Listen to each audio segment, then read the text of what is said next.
I'm just gonna keep it real. Yeah, how I live. I might speak that slang, but got that word. Yo, I can still pull up where I served in. They watching my moves, they observing. Steam my brother, it's whatever for you. I'ma serve. What you need? I might speak that slang, but got that word. Yo, I can still pull up where I served in. They watching my moves, they observing. Steam my brother, it's whatever for you. I'ma serve. I'm standing right here, you can crucify me. I'll forever be a voice for the voiceless. Hang with the Lord, you can get on.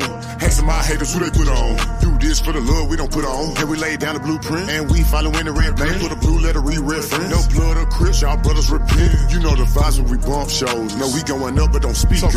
Know what I'm on in real time. And we too lit for lives. The box they living lies. Don't need your criticize. Never met him one time, but my name in his mind. One more time, gotta remind. To stop the COVID, they wild. I might speak that slang, but got that word. Yo, I can still pull up where I served in. They watching my moves, they observe. Esteem my brother, it's whatever for you. I'ma serve. I might speak that slang, but got that word. Yo, I can still pull up where I served in. They watching my moves, they observe. Esteem my brother, it's whatever for you. I'ma serve. Yo.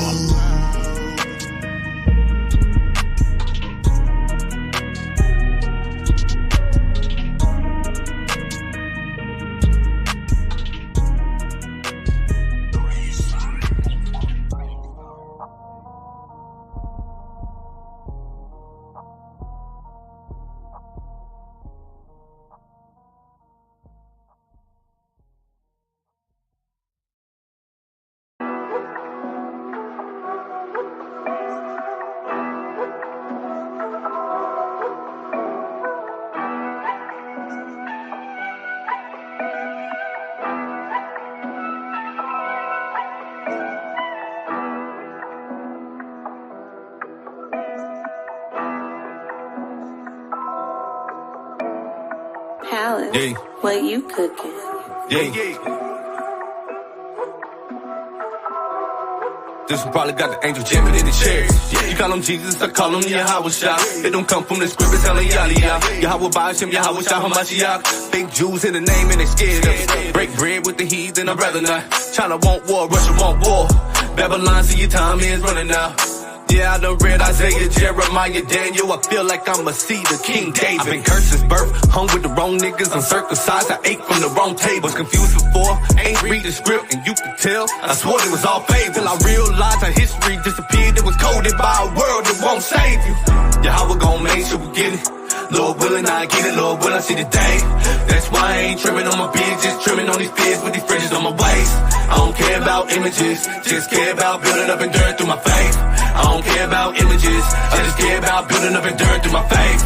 I will never forget thy precepts, for with them thou hast quickened me. I am thine, save me.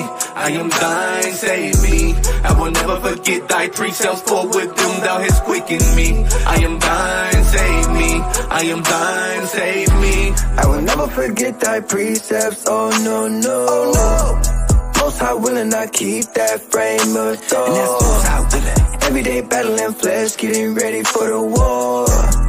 That's why I gotta repent, pray fast, move on. I am thine, save me, because thine enemies make a time old planning schemes. That's why the world waxing weak, gave up the world and the we to serve the Lord as my King. We got the faith, yeah, we believe. Sooner than later, you gon' see. Every eye shall see, every knee shall bow. Wow, that's power. If you fit the curses in Deuteronomy well, that power is ours. Time is running out if you rain on the boat like the days of Noah. 2 Peter 3 and 6. I go 2-7. Work out your salvation. Gave me the precepts. I pray that I live by them. Running this race. Pray I'm enduring to the end. Pray I'm enduring to the end. Work out your salvation. With fear and trembling. Gave me the precepts. I pray that I live by them. Running this race. Pray I'm enduring to the end. Pray I'm enduring to the end.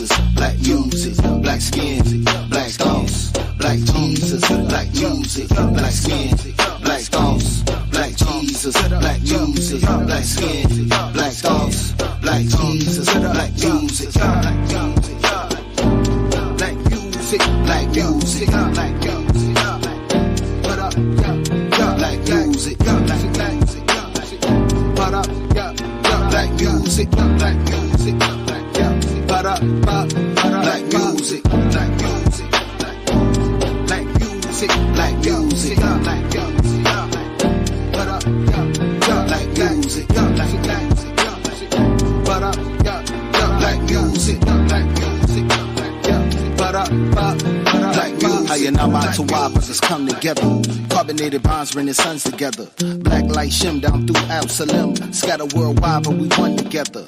Mitosis, image of God. Melanated vibes keep the spirit inside. Separated tribes till the spirit revives. So we raised by the sun, you get raised by the sun. Sunscreen, no need for that. If you ain't got Z's, no need to chat. We get that water so deep, we breathing that. You getting washed by the word, no need for pastor.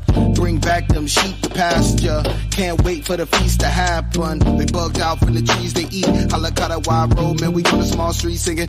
Black skin, black sauce, black Jesus, black music, black skin, black thoughts, black Jesus, black music, black skin, black thoughts, black Jesus, black music, black skin, black thoughts, black Jesus, black music, black music, black music, black music, what up, black music, black music, what up, black music, black music, black music, black Zephaniah 2 and 1. And you know we had where them shooters from. Even though we pack like chewing gum, you tryna be by yourself like Eric Carmen. We got more than hair in common. Used to love like her in common. It's all up blurry words and comments. Living water in my words and comments. You ain't never learned a word in college. That's why we always posted on the curb in projects. When you black like us, you deserve the knowledge. When you act like us, they observe you probably. Black niggas preaching you the father seed. It's in the books the forefathers couldn't read. They bugged out from the trees they eat. Halakada wide road, man, we on the small street singing. Black skin, black sauce, black Jesus, black music, black skin, black thoughts, black Jesus, black music, black skin, black thoughts, black Jesus, black music, black skin, black thoughts, black Jesus, black music, black music, black music, black music, what up, black music, black music, what up, black music, black music, what up, black music, black.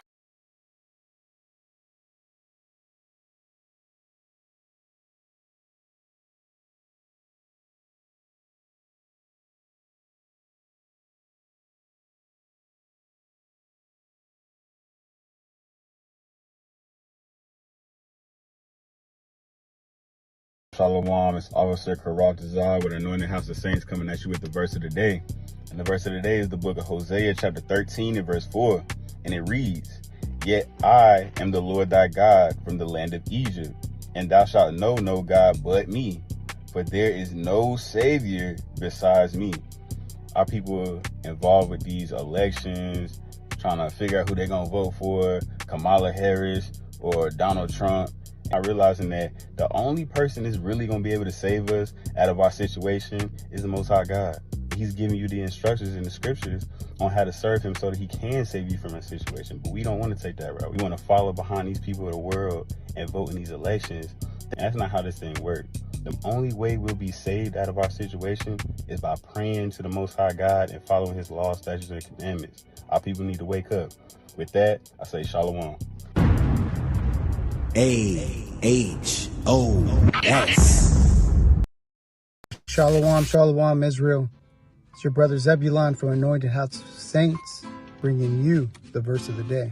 So I'm going to take you to Jeremiah 6 and 16, and it reads, Thus saith the Lord, stand ye in the ways, and seek, and ask for the old paths, where is the good way, and walk therein, and you shall find rest for your souls.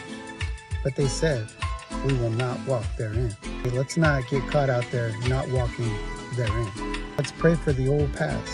Let's strive to walk in the good way and walk therein, because it is rest for our souls. So I want to leave you with that, Israel. Shalom. AHOS.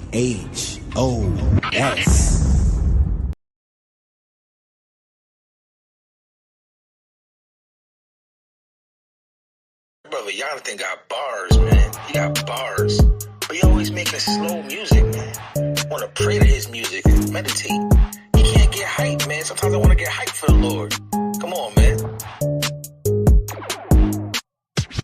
Blood on the post, blood on the blood on the post, blood on the post, blood on the post, blood on the blood on the post, blood on the post, blood on the post, blood on the blood on the post, blood on the post, blood on the post, blood on the blood on the post. Blood on the post, blood on the blood on the post, blood on the post, blood on the post, blood on the blood on the post, blood on the post, blood on the post, blood on the blood on the post, blood on the post, blood on the post, blood on the blood on the post, blood on the post, keeping them close. Man, we got fringes and seats on the clothes. Me and my brothers ain't sleeping, we reading the secrets. The deepest you've been is the ocean. Now we've been swimming in waters that's deeper than rivers to Jordan. We creeping up on them. It's the 14th of the month. Bone Thugs one day late for the show. Oh. Ain't never been out, ever since Red Pen Pals. You too late, you let them in now. We like veterans, niggas us power. These secrets only come through steady, no regrets. We walk through water like Jesus. We raising the dead, you see this. Look at this evening pose. Blood on the post, blood on the blood on the post, blood on the post, blood on the post, blood on the blood on the post, blood on the post, blood on the post, blood on the blood on the post, blood on the post, blood on the post, blood on the blood on the post. Blood on the post, blood on the blood on the post, blood on the post, blood on the post, blood on the blood on the post, blood on the post, blood on the post, blood on the blood on the post, blood on the post, blood on the post, blood on the blood on the post. We holding posts, chopping up doctors that ain't coming close. They had us to strike like I'm Wonder Franco. We're Rochelle toast. Wisdom is better than silver and gold. This water is knocking down wicked Pharaoh. Can't swim through the sea, man, that fan was too slow. Pharaoh was sober-minded, think he can and go. Escape on a starry night, it's Van Gogh. Living good unchained like Quincy Django. Shoppers down in the hood, now they wanna tango. Death angels coming close, so watch your back, bro. Watch your back, bro. We building that land, we gon' eat that. That better herb, we gon' eat that. Doing this till you how I come and see that. We that. Oh. Blood on the post, blood on the blood on the post, blood on the post, blood on the post, blood on the blood on the post, blood on the post, blood on the post, blood on the blood on the post, blood on the post, blood on the post, blood on the blood on the post, blood on the post, blood on the blood on the post, blood on the post, blood on the post, blood on the blood on the post, blood on the post, blood on the post, blood on the blood on the post, blood on the post, blood on the post, blood on the blood on the post. The Pesach and Nissan. We found faith in Misraim. We got to be strong. Walking through water, pray we don't sing. Strapped up, boots tight. Walking up right, boy, we don't lean. Walking up right, boy, we don't lean. Walking up right, boy, we don't lean. Walking up right, boy, we don't lean. Walking up right, boy, we don't lean. Walking up right, we see that. Blood on the post. Blood on the blood on the post, blood on the post, blood on the post, blood on the blood on the post, blood on the post, blood on the post, blood on the blood on the post, blood on the post, blood on the post, blood on the blood on the post, blood on the post, blood on the blood on the post, blood on the post, blood on the post, blood on the blood on the post, blood on the post, blood on the post.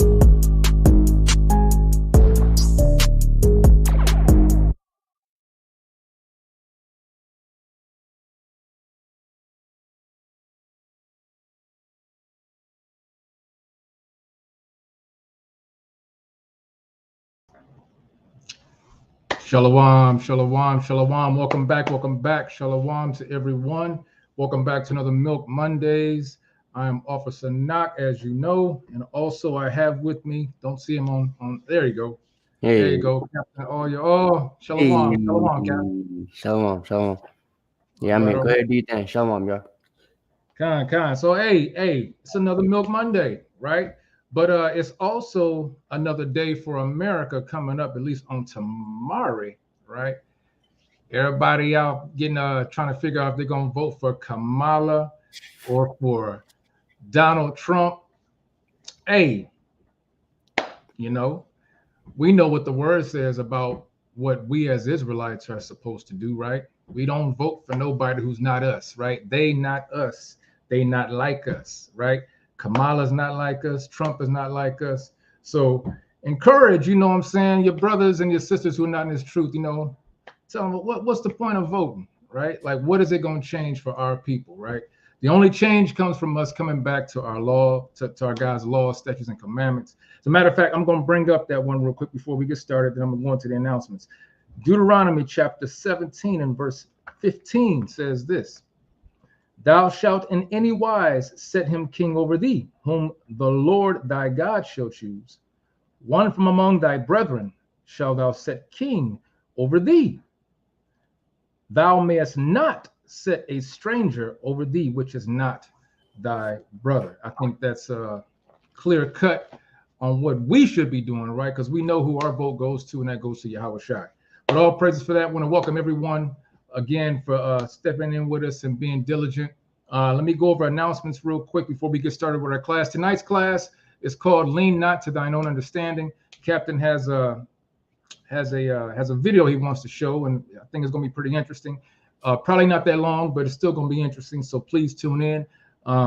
Get your pens and your notebook and your Bibles and everything that you need so you can write some of this information down to study afterwards. All right. Now, let's do this. Any brothers, this is a shout out to the brothers, right? To the men, right? Who are wanting to put their brick in, right? Who wanting to do the work with Anointed House of Saints. You can do so by sending us your interest in the email, anointedhos@gmail.com. That's anointedhos@gmail.com. In the subject line, put that you want to be a part of the prospect, or just put prospect. We will get that information to you when we start our next prospect phase. All right. Also, want to give you some updates on current events as far as our calendar, right? This is our feast day and new moon calendar. And as you know, we've been running through these. Hey, it's almost over. We're going to be starting another calendar pretty soon here. Matter of fact, I think we're already working on it. But coming up, right? Coming up is the Feast of Dedication, right? We will be having Feast of Dedication in North Carolina. At the school in North Carolina. That takes off on December 26th. If anyone is able to attend, please email us, anointedhos@gmail.com. We'll be giving out more information as it comes, as far as the congregation and those who are working, putting their brick in. All right. All praises for that. Let's see. Let me go. I'm not going to go over shout outs. I'll probably maybe just do that maybe even at the end of class. But we're going to go ahead and get this class started. I don't have anything else unless, Captain, you got something for me or something that you want to bring forth before we start. It's all yours. No, I'm looking for something right quick because there's something I want to address from the video from Wednesday. Two questions got asked. I'm trying to find them. Hold on a second.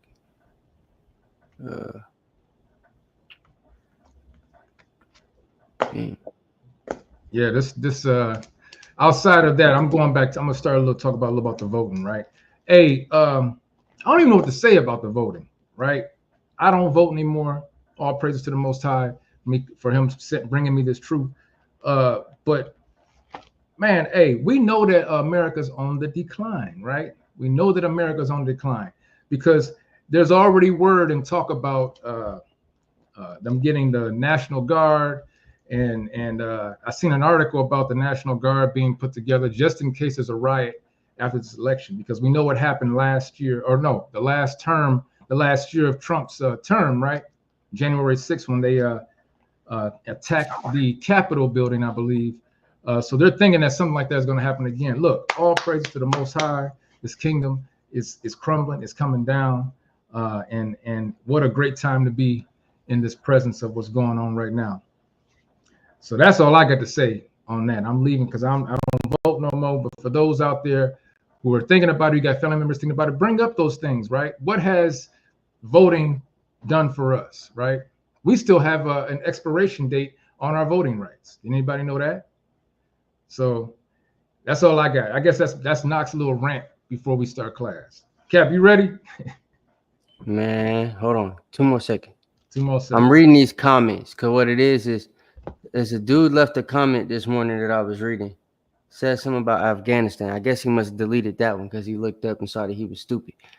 And then the dude started asking me to debate Hassad and Gorilla and stuff as if they didn't hear us say that we did that already. it was Hassad and Gorilla in the debate that I was telling you guys about that happened at the summit, and the guys walked off the debate. The guys that walked out the debate was Hassad and Gorilla. Like, I thought I made. Well, wasn't we clear when I said that? Right. Okay. Right. So I was trying to see though where he said something about Afghanistan, because I wanted to correct that, but I guess he deleted it. So that's funny. But all right, so yeah, that's just gone. I don't see it. There's another question that was asked though about hold on, let me see if I can find that question. There was another question that was asked. Here we go. This one right here. All right, so I'm gonna give you guys a breakdown on this right quick. All right, so before we get into the lesson, because this lesson today I got some Ron Dalton stuff we're gonna get into. But before we do that, how do I find this? Well, before we do that, we're gonna give all praise, honor, and glory to Yahweh. Yeah, do that. Not great. Hamashiach Yahweh Shai. Because without him, we would not be here. So all praises for that. Let me make sure these is in order. I got a lot of slides to show y'all, but they quick slides, like stuff I don't even got to talk through. I'm trying to make sure they pop up in order for me. All right. So.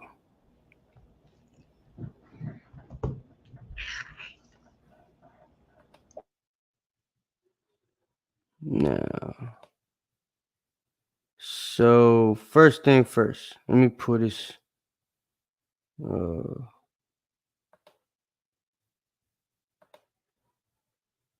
this video up right quick. All right, y'all can see this not. Cognac. Dang, what I was trying to pull up. Okay, so. Mike, can you blow it up a little bit? Yeah, well, I don't know if I could blow up comments. I guess I can. There we go. So this one right here with the crazy picture and shit says, apologies for the lack of understanding. If the Jews were the Greeks, then what was the Greek captivity, and who were those Greeks that led Israel captive? So this I kind of tried to explain a little bit in the lesson, but it's not what the lesson was about, so I didn't go really in depth into it. Quick synopsis is, as I tried to say, we had these people in captivity, right? I tried to tell everybody that watched that class to go back and watch our video on the Slavs. I taught you guys those lessons on Greek, and Greece, and Dan and Judah and the Mousians and the Dorians and all them different people I told you guys about, so that y'all would be able to have an understanding of who was in the land at that time, right? I taught you guys about the Slavs so that y'all could see who came after those people were in the land, and that those Slavs became the white people that would eventually become Philip's Macedonians, right? And Alexander's people. If y'all don't know anything about Philip and Alexander, that's father and son. Philip is the daddy of Alexander, okay? Philip of Macedon, Alexander of Macedon, right? Alexander of Macedon becomes Alexander the Great because he takes over everything, all right? But the way it works is Philip is basically the beginning of the white guys, right? His family was the noble family in Macedon, the noble family of the Slavs that lived in Macedon, right? Macedon was a place that was overseen by Dan, right? Lacedaemon or Sparta was a place overseen by Dan. And all the regions basically in between that was places that either them or Judah controlled. Judah was mainly in control of Athens, right? So we had things like that going on. And I could show you guys a map about that a little bit later, but actually I might do that now. Let me see if I can find this map and these damn slides that I got right here. Damn, do I have a map? Here it is. All right, so just real quick, I'll put his map up. Lord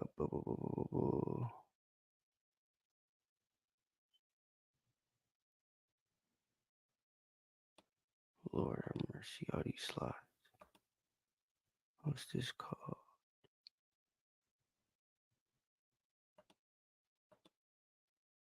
Yeah. All right. I know Knock is gonna say, "Can you blow this up?" Let me see. It's taking me to another page. Can y'all still see this? Can't hear you. Knock, take it off mute, because when I asked if y'all could see it, I can't hear you. I hear you. Yeah, I can see it. Bet.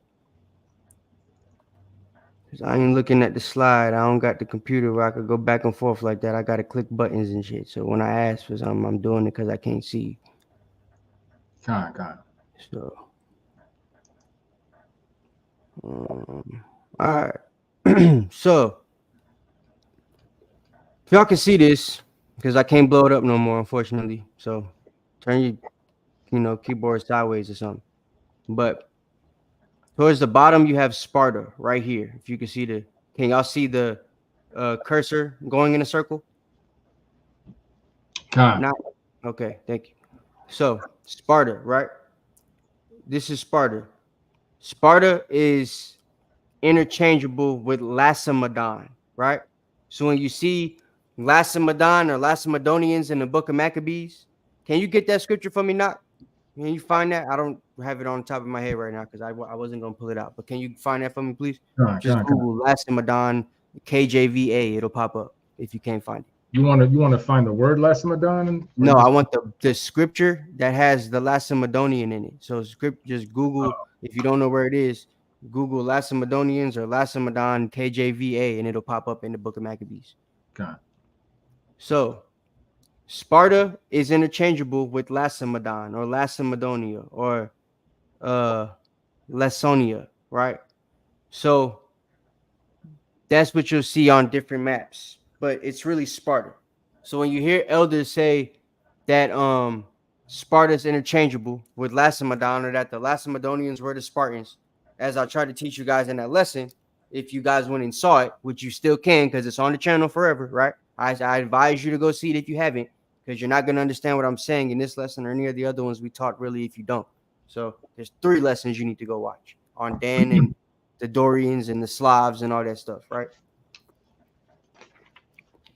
So Sparta and Lacedaemon are the same thing, right? Essentially is what I'm trying to tell you. Macedonia is way up here. If you watch the Slav lesson that I keep, referring to, you'll recognize the region and how this is, further north than everything else is. The stuff further south is where we came, right? The people from the north is where the Slavs came from after the Danes put them in their Slavic slave trade, right? The Danes, and part of Ishmael and stuff like that. If y'all watch the lesson that we did, right? So, Macedon, that's how the white folks start moving down to this land. They're not from here, like Ron Dalton, the duck monkey himself, teaches people, right? Ron Dalton, the reason I'm doing this lesson today, and the reason I decided to go over this part is because Ron Dalton, I've realized, is essentially the main reason we have all of these keyboard elites that think they know something in Israel that don't know a damn thing. A lot of them think they're teachers and try to teach, and they can't connect any of the history. They don't know Hebrew. They be making up words and all type of stuff, right? And because the stuff that our elders can validate and prove doesn't come from people like Ron Dalton that they follow, they find a way to say that the stuff we've learned is wrong, right? But then when we finally get debates, like the one I'm going to show you guys between Deacon and Ron today, we're only going to play about 5 minutes of Ron's opening statement, and we're going to have about as much to debunk as we did with Deacon last week, right? So real quick, if you could read that on the Lacedaemonians, not. God, this is the book of First Maccabees, chapter 12 and verse 21. It is found in writing that the Lacedaemonians and Jews are brethren, and that they are of the stock of Abraham. Okay, so it's found in writing. What are these writings that they're talking about, right? Well, Alexander himself has writings that you can read in the books of Josephus. You can read in the memoirs of Alexander, right? Josephus has writings on other people that wrote about the Lacedaemonians and the Scythians and the Maccabees all being of the same people, right? Or the Israelites, the Hasmoneans, as some of them, I guess some people in history called them because that was their dynasty name, right? Now, to get to the question that was asked, how did those people end up putting us in captivity? And why were they called the Greeks if we were the Greeks? Well, as I just said, we had them in captivity, right? So if you're under captivity to the Israelites, we didn't let anybody call themselves Israelites, because Israelite is a, it's a set apart name. It's a chosen name for a chosen people. But Hellene in history, as I tried to tell you guys last Wednesday in the lesson, right? And before, history gives titles to groups that the group itself might not have called itself. Okay? So history calls Alexander's people Greeks and Hellenes, right? They call the same white people Romans, but they're the same people. They just give them different names. It's because they don't have a differentiation in history, a mass number or somebody famous from the white people, the white side, while we were the Greeks or the Hellenes, as we're more properly called, while we were the Hellenes, right? We didn't have a name to call them other than Macedonians. But they know that Macedon comes from the Macedonians, which are, Israelites, Hellenes, right? The Lacedaemonians are the same people as the Macedons. The Lacedaemonians and the Macedonians are the same people, right? These white folks that live in Macedon, they're a different group that moved there, right? And just like Esau does with Alexander's people, once they began getting prominence and they took over the land, they attached they attached themselves to the dynasty, right, of those people. So this is where we get the surname situation, right? Like my last name is Latham, right? That's my surname. Okay. The surname or the dynasty that my last name is connected to is the Bourbon dynasty of France, right? That's how I was able to tell you guys I was able to connect myself to the tribe of Dan and stuff like that, right? Because I have a dynasty that my name goes back to. Alexander has a dynasty that his name goes back to, right? Let me try to find this right quick. Hold on, let me do this too. So, just so it's back out there. The Greeks didn't call themselves Greek, right? They were Hellenes. People have this misconception that the word Hellene, what is this? I don't know this. Yeah. All right. People have the misconception that the word Hellene. Hold on a second. What in the world? Okay.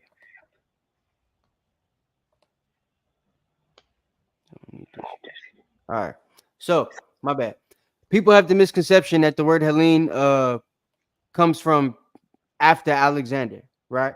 That you only get Hellenized after Alexander came on the scene. That's a lie. That's not true. That's historically inaccurate, right? So, as we saw, the people known as the Hellenes, or who you call the Greeks, started, well, it's first written that they were the Hellenes in 584 that they could find. The first writing that they could find is from 584 BC. Alexander, guys, is from like 334 BC. That's over 200 years of people being called the Hellenes before, where you learn Hellenization comes from, which is Alexander, right? So that wouldn't make sense. That means somebody didn't know what they were talking about when they regurgitated that on YouTube, right? So 584 BC is before Alexander, right? 584 BC is before King Leonidas of the Spartans, right? 584 BC is halfway between the period of the Mycenaeans being in the land.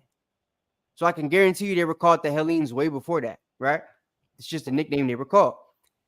Throughout history, once these Hellenes take over all of the Greek civilization or the Japhetic world, the Isles of the Gentiles, once it's all Hellenized by them, right? These Israelites that are going through there, they've taught their pantheon to everybody, right? They have them speaking a different language that they didn't speak. They're inventing characters. People think that the letter O was invented by other people, right? Esau and them. No, We invented the letter O, Omicron, right? That's how our name went from Danon to Dorian. That's how we go from Macedon to Macedon, right? Lacedaemonian instead of Lacedaemonian, because the letter O was created by us 800 BCE, right? I guarantee you, while this letter was being created, we were still called the Hellenes. And it comes from the Phoenician alphabet, which we know in history, they call Paleo-Hebrew Phoenician, for those of you that don't know, right? So Phoenician and Paleo-Hebrew are interchangeable. Right. When we're talking about historically linguistic like definitions and stuff like that, right? Historical linguistic definitions. They link up Paleo-Hebrew and the Phoenician dialect and Proto-Canaanite all as one language, right?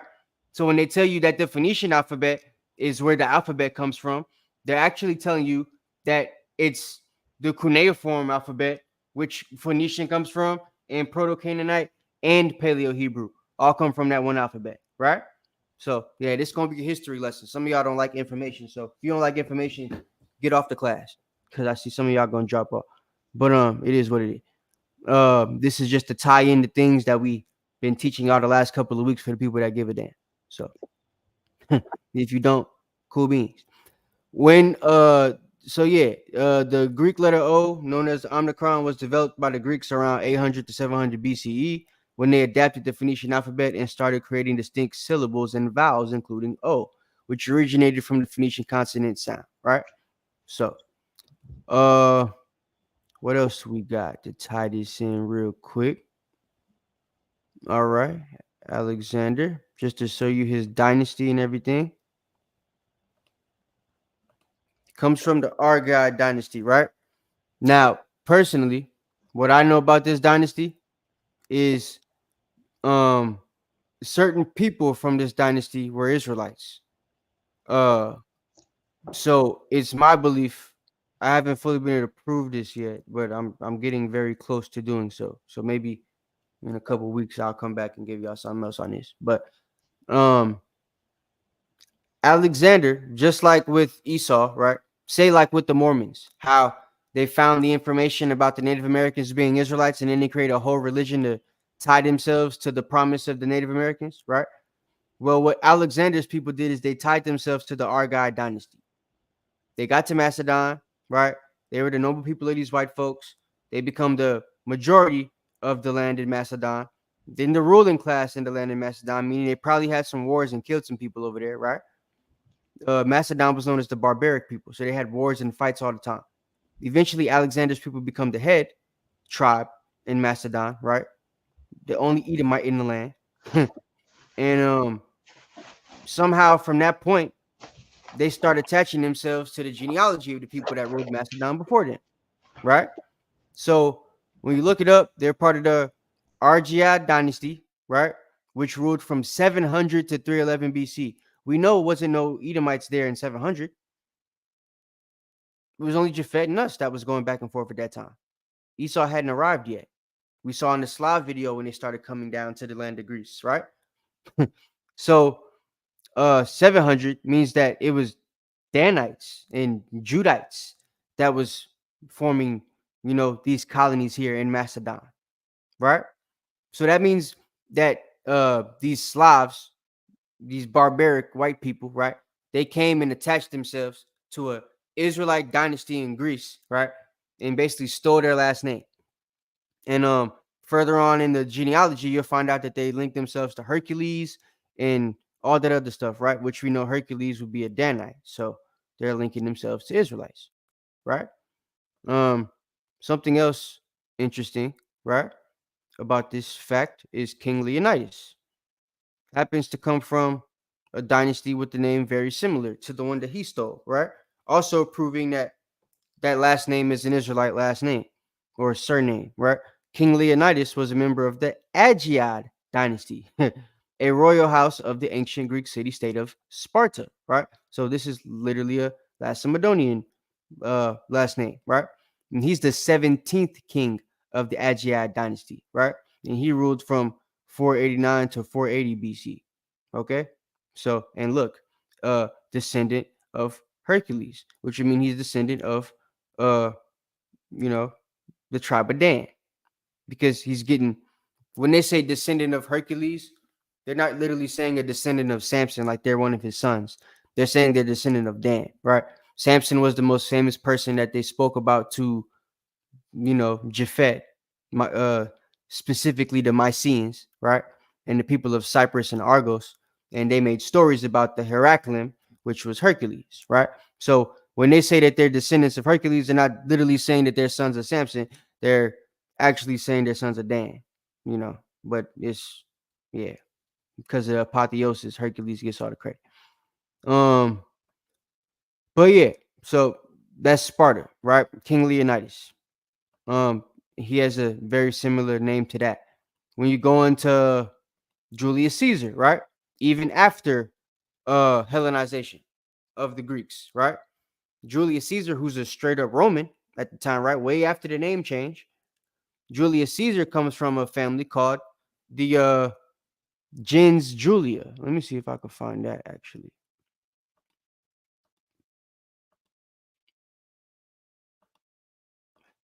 Thought I grabbed it, but maybe I didn't. Yeah, it don't look like I did. Well, Gens Julia, y'all can look that up on your own time, because I want to make sure we get through this. So the Gens Julia is Julius Caesar's family, right? And they're the most famous family and the most powerful family from that specific group, right? It was a bunch of different families from the Gens Julia. He comes from a sect of that was called the something Julia. I can't remember what his specific family was called, but Julius Caesares. How about that? That's how he was Julius Caesar, right? He comes from the family literally called the Julia, right? With an S, Julia, Julia, Julius Caesares, right? So the Caesars of Julia, basically the kings of the house of Julia. And they come from the main house, which is Gens Julia, right? That's no different than like me saying I'm from the tribe of Dan, which is from the main house of Israel. Right? So that's their thing. Before this time period, nobody was known as by their surname, right? We weren't surnamed people at that time. You'd be like Knock, son of whatever Knock daddy name is, right? Your surname wouldn't matter or didn't exist. Once we get to Greece, we start stressing the surnames and everything, most likely because that was Japhet's culture already. We take it once we get over there, rule them over, right? Not invading too much on their space and stuff like that. So we incorporate a little bit of their crap, little by little. That's how we end up in paganism, right? So eventually, through that process, they start using our surnames, and history, like I said, with the surnames being the same, as you saw with Alexander's being Argiad and King Leonidas being Agiad, it damn near is the same thing, right? They connect them being the same thing. The language is the same. So they labeled them all Greeks, even though they could tell in history when they actually look these people through, they're not the same, right? King Leonidas' people is not the same as Alexander's people. They were enemies, matter of fact, right? Alexander's people were visors basically to our people until they took over. The Maccabees story, right? I mean the Malachi story, Malachi 1, where Esau is impoverished and they moved down to rebuild. That literally happened in Greece. That's where it began, right? And it started with Alexander's people. They were the beginning of the rebuilding of the east of the Edomites. It begins there. So they rebuild from Macedon. Philip takes over Macedon. Then Alexander takes over Macedon after Philip and is able to rebuild fully and expand all of Esau's territory all the way to Punjab. This is when they really get their power. It begins, right? And once that happens, we kick them to the Caucasus, but they didn't fully lose power in the Caucasus Mountains, right? If you look up the Khazar dynasty, if you look up the Khazar Empire, right, you see how powerful they are. They weren't weak people to mess with up there in the Caspian Mountains and stuff like that, in the Caucasus Mountains and everything like that. They basically were big time traders over there. They had the whole merchandise trade thing on lock in the mountains, right? So, and there was trade going on in the mountains, right? So that's another misconception people have, that they were completely like, even though they were barbaric and living amongst their own crap in the Caucasus and stuff, they weren't completely impoverished as they were, you know, under us and before that, right? When we kick them to the mountains, Macedon is a mountainous region as well, right? Far from the people, as you just saw. So all of that, from my research, constitutes as explaining what happens in Job chapter 30, right? It's not just them being kicked to the Caucasus or them being in Petrarakmu. It's also them being in Macedon, right? Before they become, you know, Alexander's great people. So hopefully that answered the question on the internet. They took our last names and ruled over everything, in short, right? And in history, because they had our last names, history is basing it off of last names in the language to determine what they call the people, and they call us all Greeks. So they call it the Greek captivity of the Israelites, even though in history you can clearly prove with a simple Google search, Hellenization started before Alexander was even a thought and before his daddy was even a thought, right? Because we started Hellenization as the Hellenes. We started Hellenizing the rest of Greece, right, to the culture that we were spreading to the land, right? The gods that we were making them worship and stuff like that. Our stories that we were giving them to make apothecized so that our people will become gods in their book, right? There's even a concept. I hope I got it on here. Hold on a second. Yeah, in fact, I could probably, let me show you guys this real quick. So, simple Google search, right?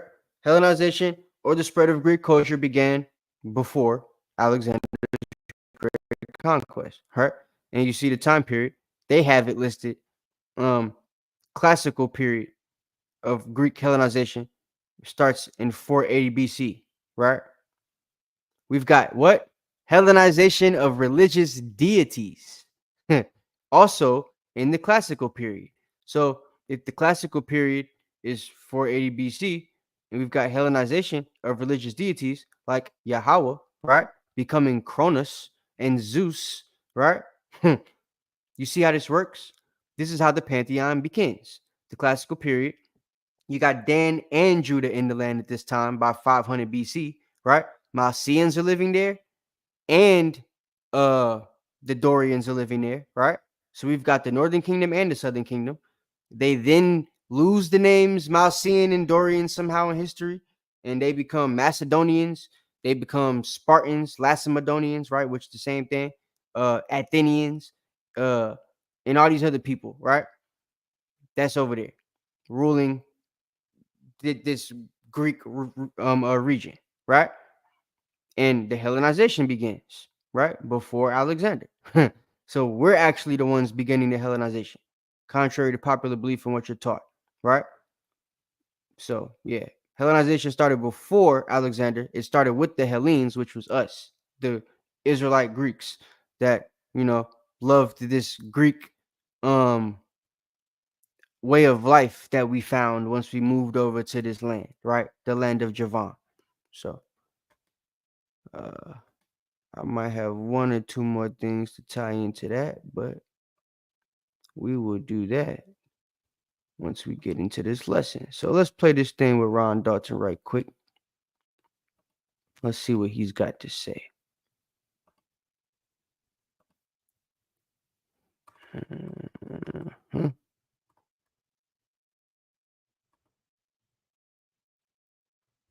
All right.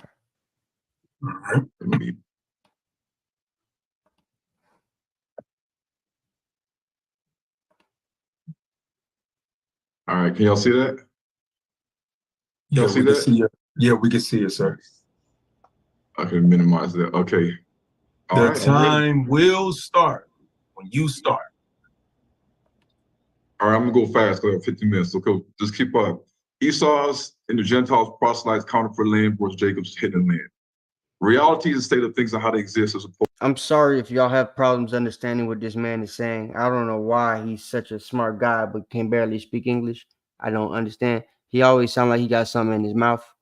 But yeah, I'm not gonna be able to translate everything. So just try to listen carefully. Opposed to idealistic or notional idea that archaeologically, which Deacon Akal just gave us, is a study of human past using material remains.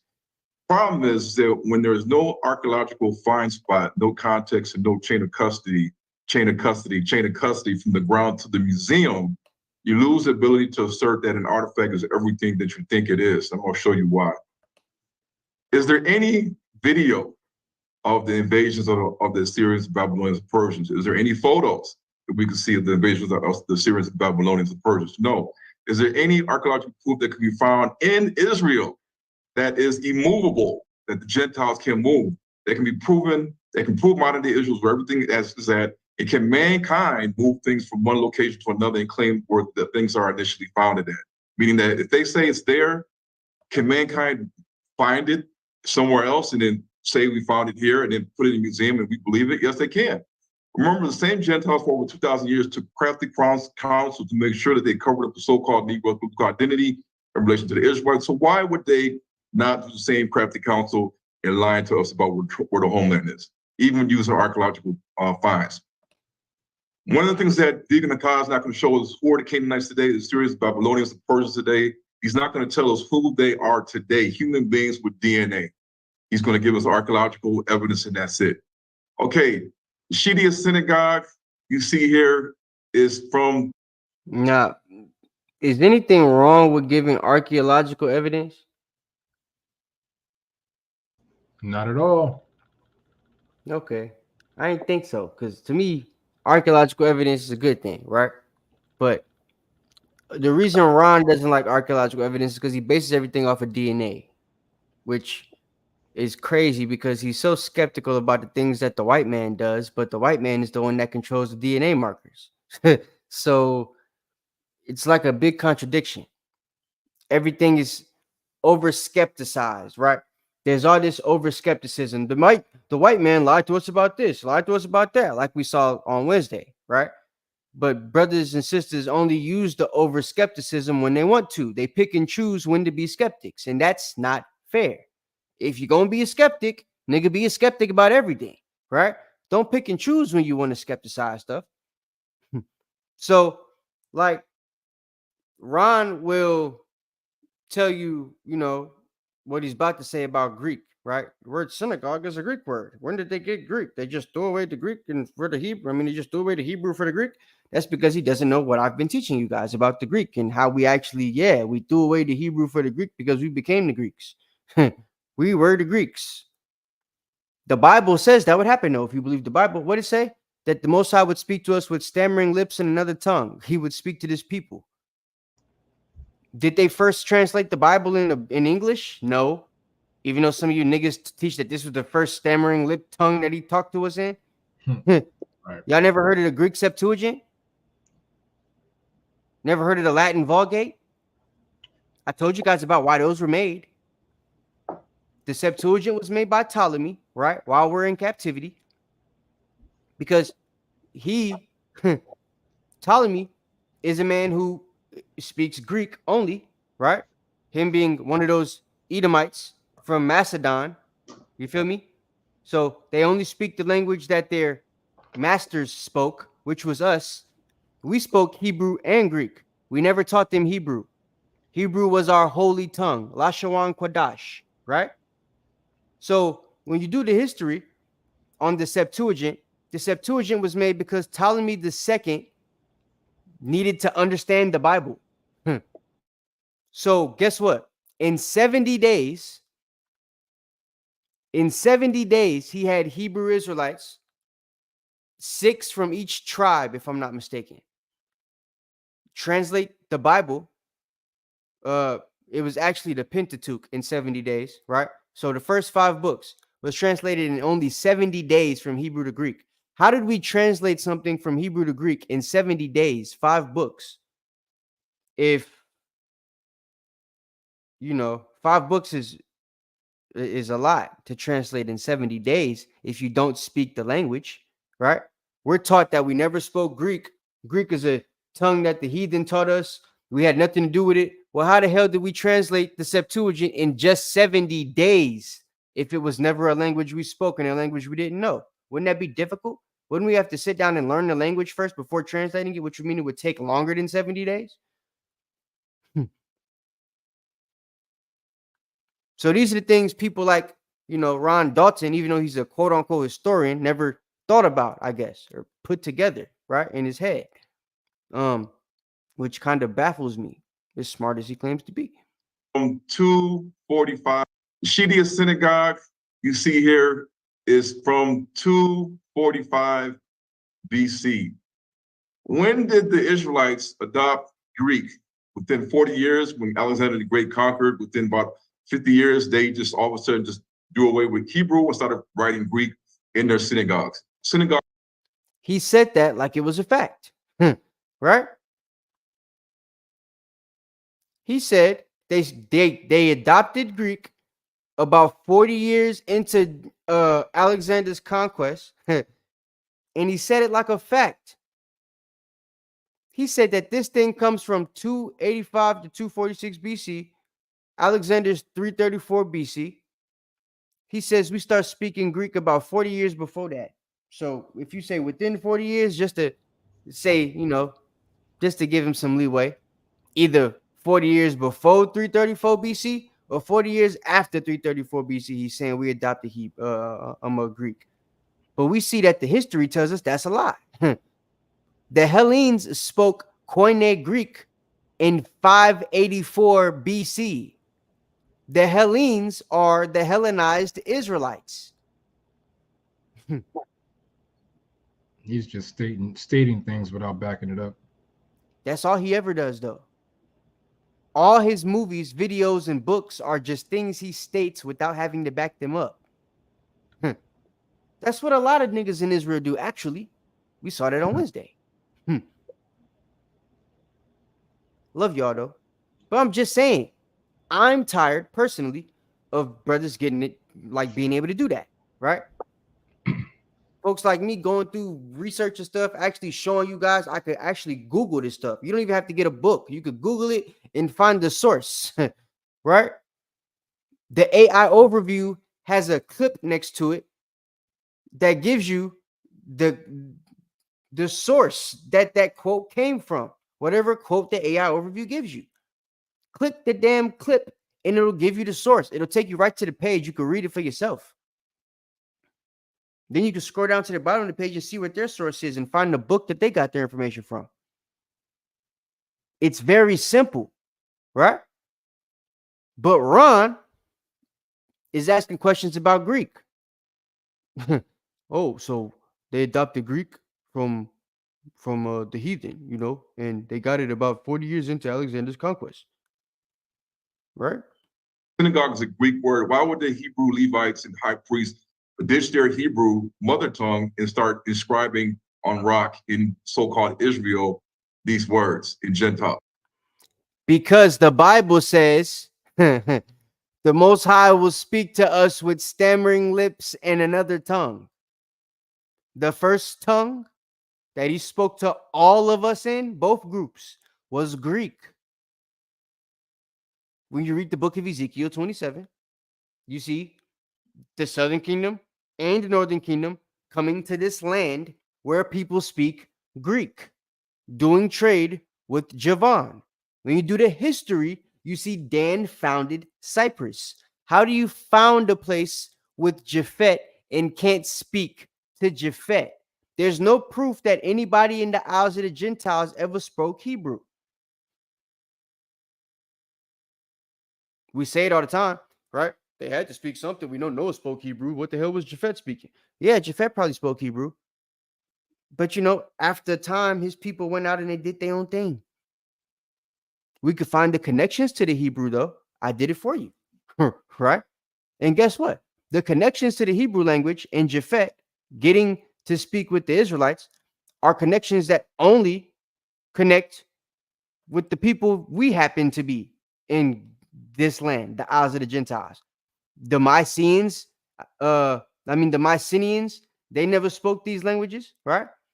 The Javanites never spoke this language. Cyprusites, the Ashkenazites, none of these people ever spoke what I'm about to show you, right? They never spoke Koine Greek. When you look up Koine Greek, it's literally the language for the Hellenes. Nobody spoke Koine Greek until Israelites was in the land. How's that possible? Well, Koine Greek is influenced by Hebrew, right? And Koine Greek is influenced by Dorian Greek. Dorian Greek is influenced by Phoenician, which Phoenician is literally, basically, Paleo-Hebrew. We're going to show you. So look, the Dorians. Y'all remember the Dorians, right? Knock, who the Dorians? You remember the Dorians? Knock, then start eating. Knock is not paying attention no more. Who the Dorians, Knock? The Dorians? You have to forgive me. I forgot. Knock done ate that food, y'all. He didn't got that red soup. No, I'm playing. I haven't eaten all day. I'm not gonna lie. So I apologize on that. No, it's all good. I'm about to eat in a little bit too. I ain't gonna lie. So, but the Dorians, right? They're the people that the Danans became. So the Dorians, Dan goes to Cyprus, becomes Danan, right? And then when Dan moves from Cyprus and goes to Argos, which is Javan, right? Greece, Dan becomes the Dorians. And then the Dorians have the Dorian invasion. And that's when we take everybody from Japhet over during the Dorian invasion. We take all of them out, right? All of them now were ruled by us after this Dorian invasion. 1485 BC, right? From that time, Dan running everything. Dan's going back and forth from Judah. They control all the trade. They got the merchandise going on, right? They start moving to Germany to become other people that we spoke about in them other lessons, right? But we ain't talking about them right now, so we're going to keep it right here. And about 400 years later, Judah in mass number comes over as the Mycenaeans and helps the Dorians take over people. When you look up the history, the Mycenaeans and the Dorians are related, right? It's the Northern Kingdom and the Southern Kingdom. So they're all in Greek now, in Greece, right? They're speaking this language called Doric, right? Which then would manifest into Gaelic and Koine Greek and all these other things that I showed you guys in that lesson that's connected to Hebrew, right? So Doric, right? When you look up Doric and you try to Google whether it's connected to Paleo-Hebrew, it's going to tell you no, because they're two different language families. So you got to go a little closer to the water, the Hebrew language closer to the water, right? Which is Phoenician. Is it connected to Phoenician? It says yes, in a few ways, right? Now, this is what lets you know it's Hebrew that they're talking about here. The alphabet, right? The Greek alphabet was borrowed from the Phoenicians and ordered of the letters, and the order of the letters is similar. The Phoenician alphabet was a consonantary script that originated from the Proto-Canaanite. Now, Proto-Canaanite is literally Paleo-Hebrew. It's the same thing. Right. So they're literally telling you, read between the lines, because Esau be crafty when they type some of this stuff, because they know that niggas don't read between the lines. The brothers and sisters ain't smart enough to tie things together. You see something that doesn't say what you want it to say, and you don't know how to understand what they're trying to tell you, right? Right. If they're literally saying that this Doric Greek comes from the Phoenician, right, and the Phoenician is Proto-Canaanite, they're telling you, because the Phoenician alphabet and the Paleo-Hebrew alphabet are not the same. The Phoenician alphabet is closer to the Greek alphabet, which is like the English alphabet, right? When they bring it back to Proto-Canaanite, they're talking about Paleo-Hebrew. That's different, right? The Paleo-Hebrew alphabet don't look like the alphabet in America for English, right? I showed you guys on Wednesday, the Greek alphabet, the Latin alphabet, and the English alphabet are the same damn letters. Some just look fancier than the others. It's the same alphabet, right? The Anglo-Saxon alphabet, it's the same alphabet. They just have a letter for the. Right? Same alphabet. Danish alphabet, same alphabet. Why? Because all of it comes from Greek. And that Greek alphabet comes from Paleo Hebrew. Who brought it over there? Us. Right? When you look up the Mycenaeans, they didn't speak this. When you look up Javan, they didn't speak this. Right? The Dorians are the only people that spoke Doric Greek. And this Doric Greek becomes Koine Greek, which is the language that all of the Hellenes spoke. So once we become the Dorians, we change the language to Koine, and we teach that to everybody in the land, and that's what they all end up speaking.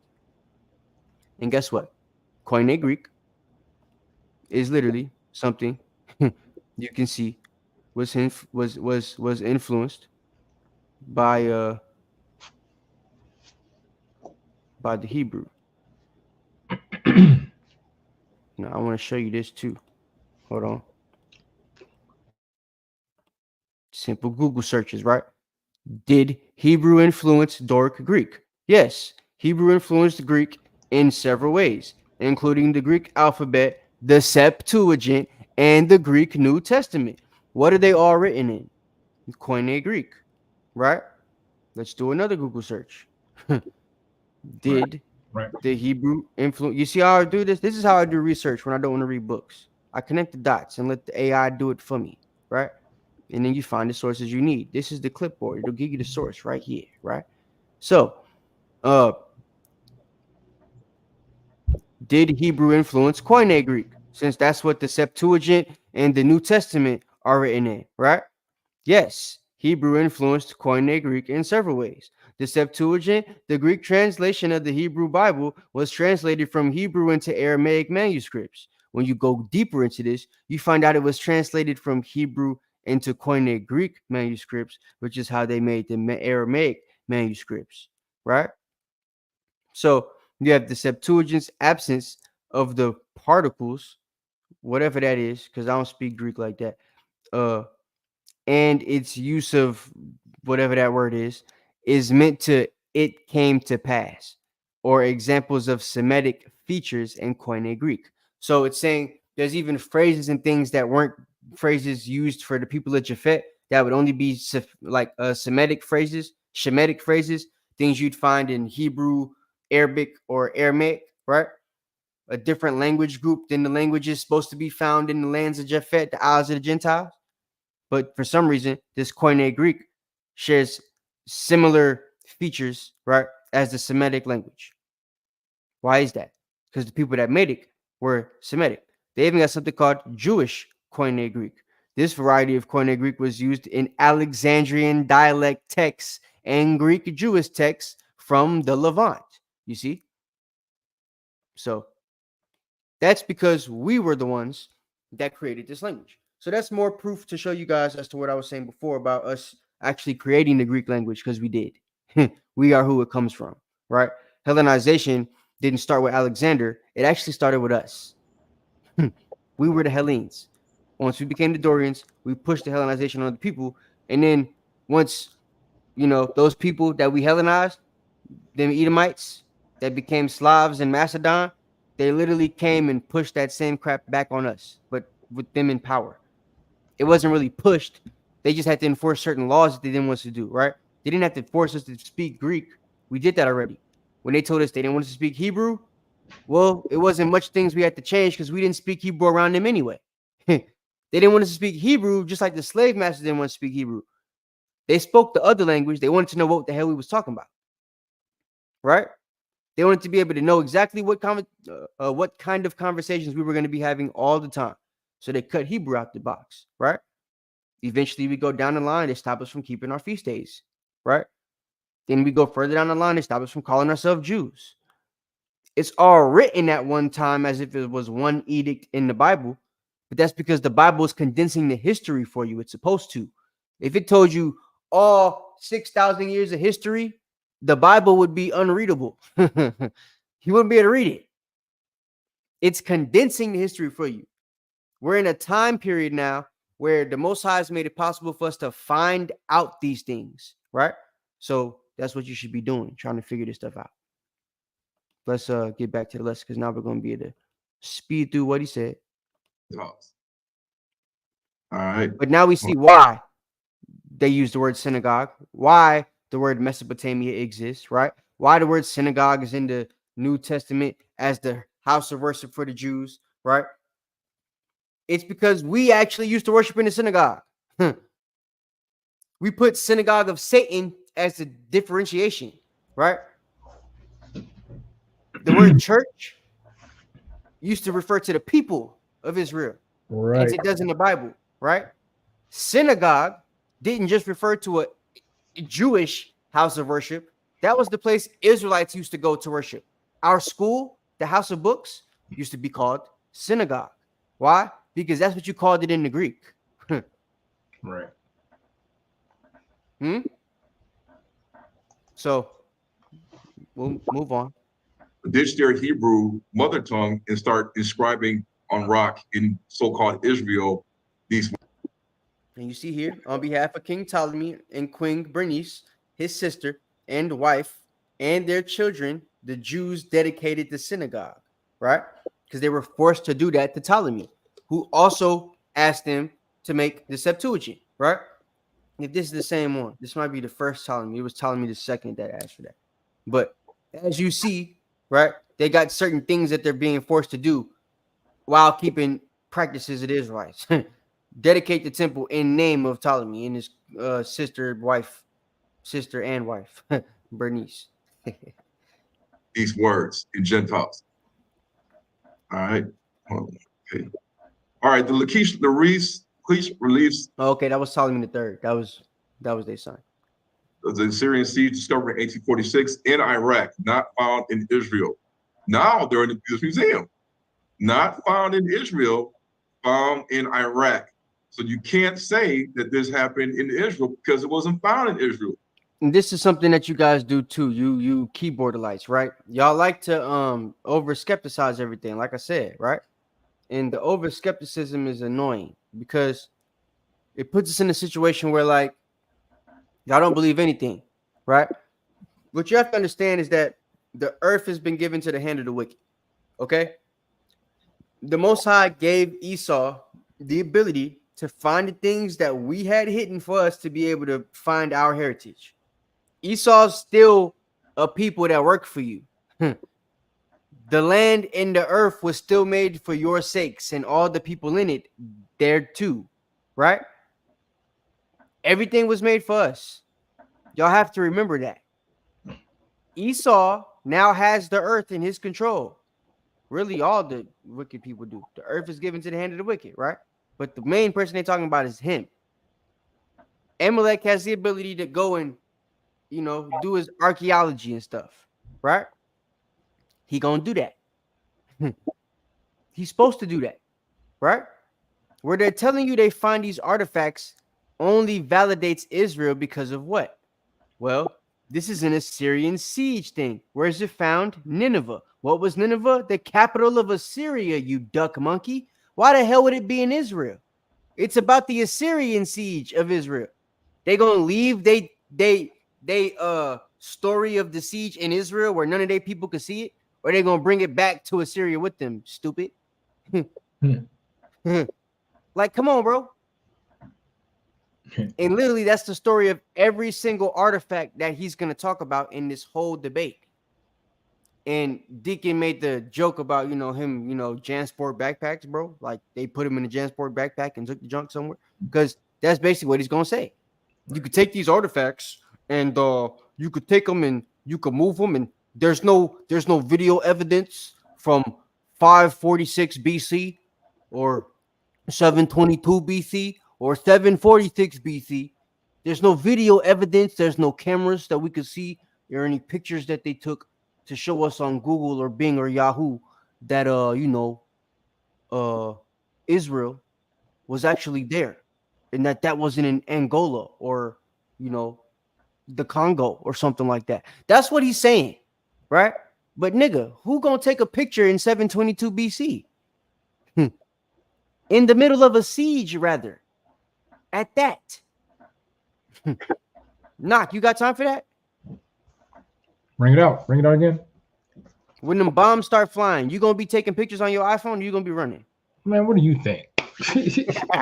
Okay. So during the Assyrian siege, you think somebody had a time to take a picture on their iPhone? La. Was there even an iPhone? La. So that means they would have had to actually sit down and draw a picture, right? Draw it all out. Correct. So the nigga gonna draw the picture while running from the siege, Ron? Knock, does that make sense? Nah, it's starting to get less and less. No. You know how difficult it would be to pick up a picture and run to the mountains with a bunch of ugly ass Assyrian niggas with long hair and these curved knives and horses chasing you? You trying to draw an accurate depiction so that the people, you know, in the times after you know what the hell happened here, right? Right. You gonna be doing that while you're running away, Knock? Okay. So when would the Israelites have a chance to do this? Why wouldn't it be in Nineveh, where the people that were putting us, you know, taking us over, the people who started the siege, why wouldn't they be the ones writing and drawing everything? Why wouldn't it be where they was at? Right. Okay, just making sure that that makes sense to you, because it made sense to me, but for some reason it don't make sense to him. I mean, he's supposed to be this smart guy that makes all these videos and teaches all these people that the camps are wrong, right? He can't even put common sense together that a nigga can't draw a picture or pull out his iPhone in 722 BC, nigga, to you know, take a picture to show a chain of custody.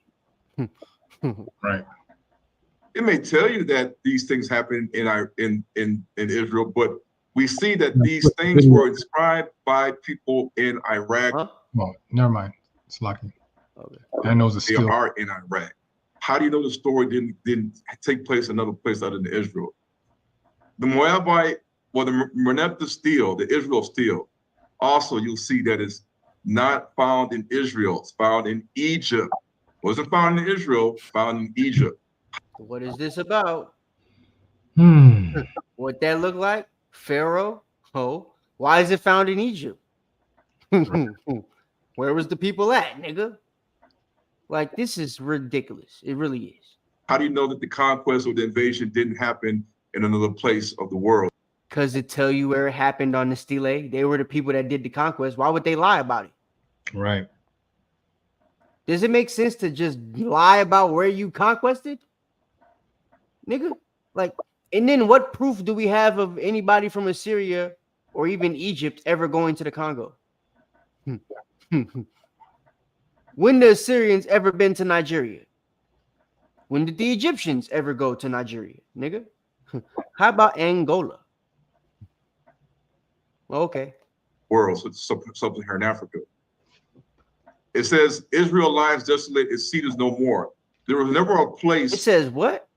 I didn't understand. Niggas, English, please. It says Israel lies desolate, its seed is no more. Why did it say Israel lies desolate? Why didn't it say Angola? Right. Right. It's in ancient history called Israel. It's the land of Canaan. The Israelites, Jacob renamed to Israel, and he had the 12 sons of Jacob. We say the Israelites, but they were 12 sons with their own tribal name. They also say that Israel's seed is no more. We know that the Israelites still existed, so how could they say that the seed of Israel is no more, like they're extinct? Big red flag. This is how dumb this nigga is.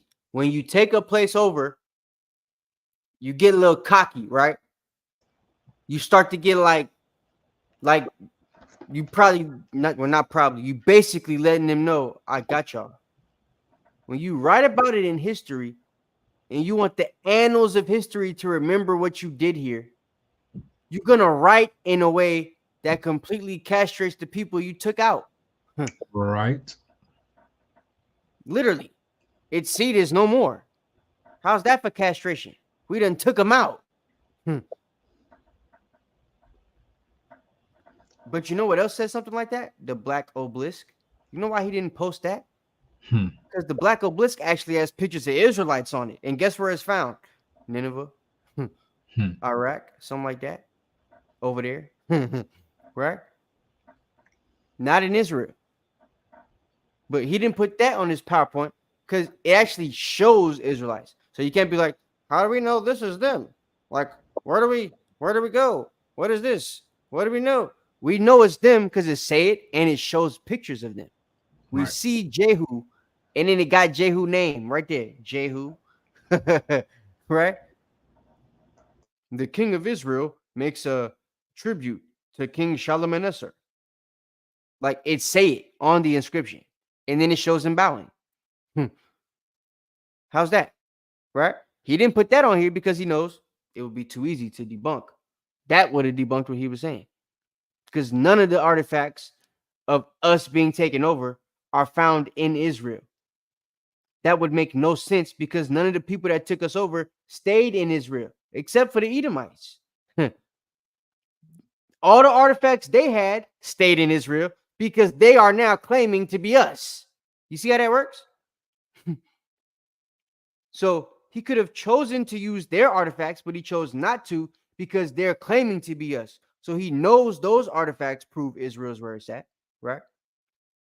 These particular artifacts, though, they prove Israel's where it's at, but they're spoken about from the people that took over Israel. So they're going to be found in the places that took over Israel. It's for their people to see, not for us, right? So, yeah. These things that you see here is found in Egypt. They are 2 or 3 meters high, but they're still in Egypt.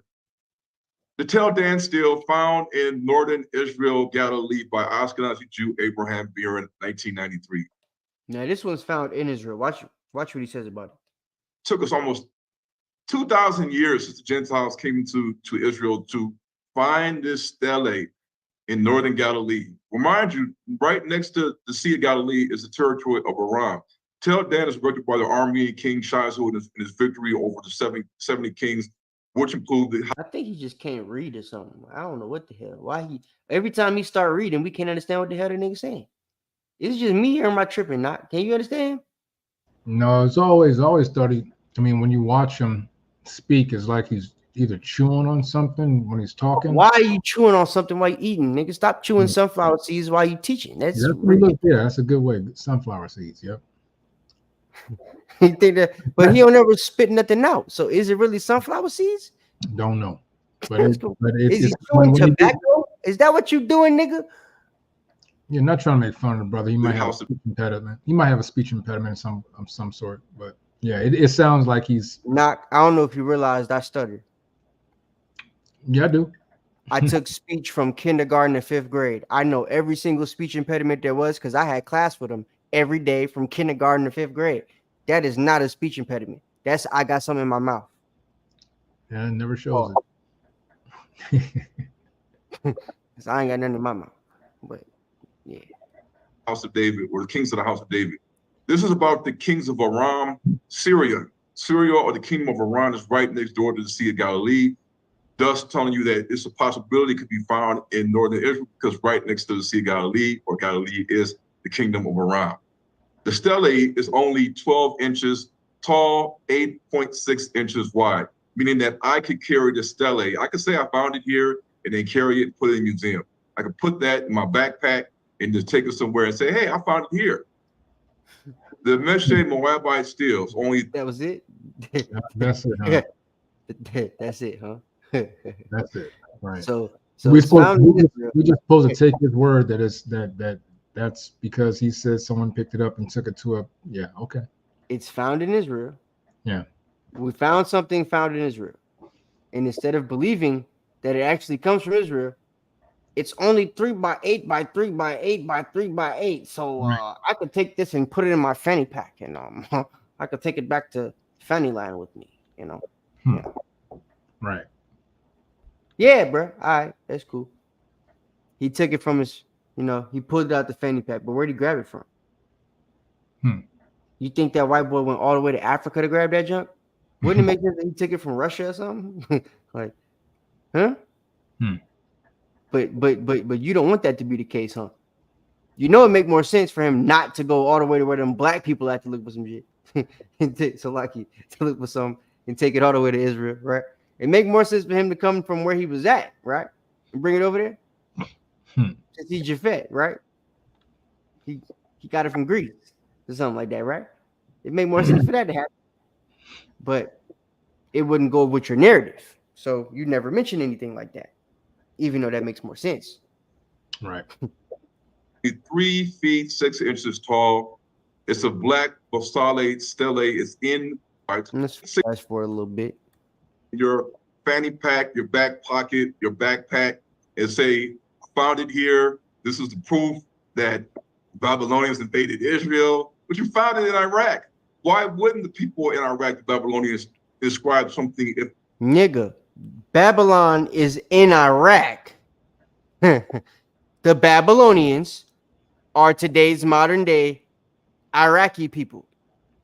If you remember our lesson on Abraham and his foundation, I taught you guys about the Chaldeans, taught you guys about King Sargon, taught you guys about Akkad and Uruk, right? Well, guess what?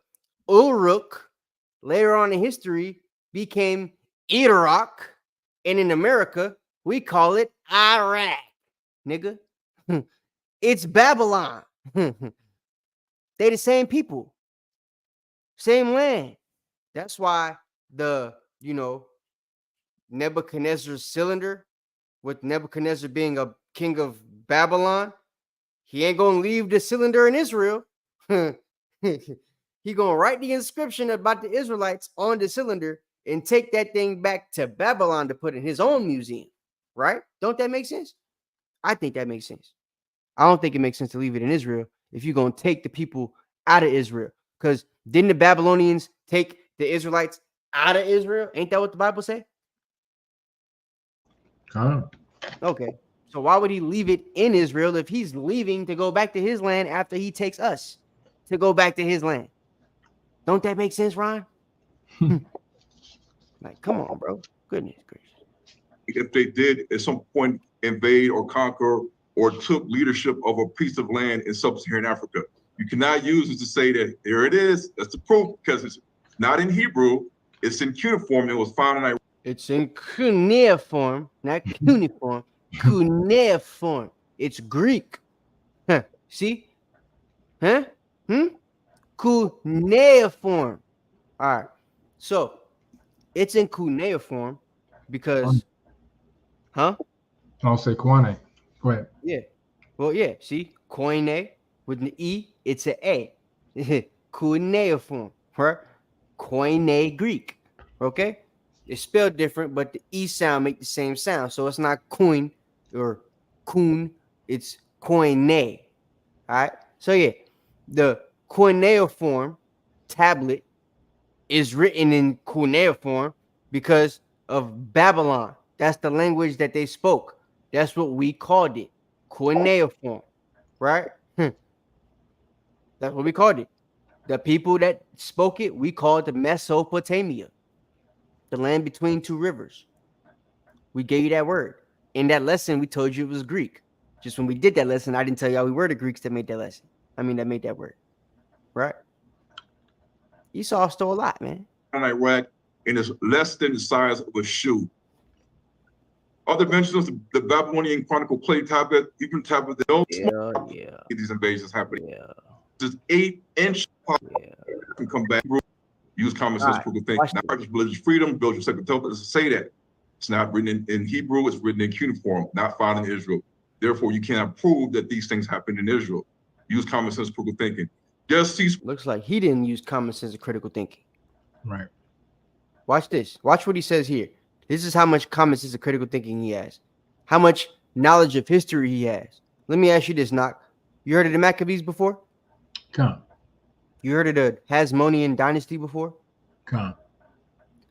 Do you think that the Hasmonean dynasty and the Maccabees are similar or related or the same people? Come. Okay.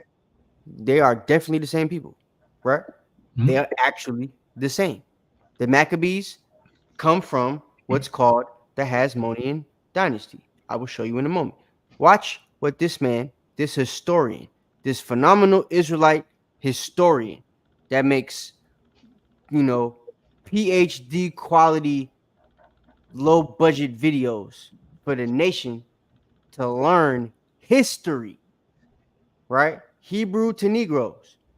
Watch the lack of historical knowledge the maker of Hebrews to Negroes has of his own people.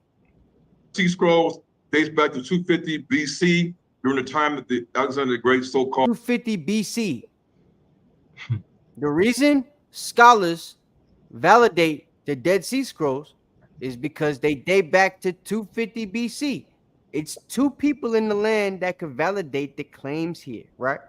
The Northern Kingdom and the Southern Kingdom, and they under the crackers. Right. Okay?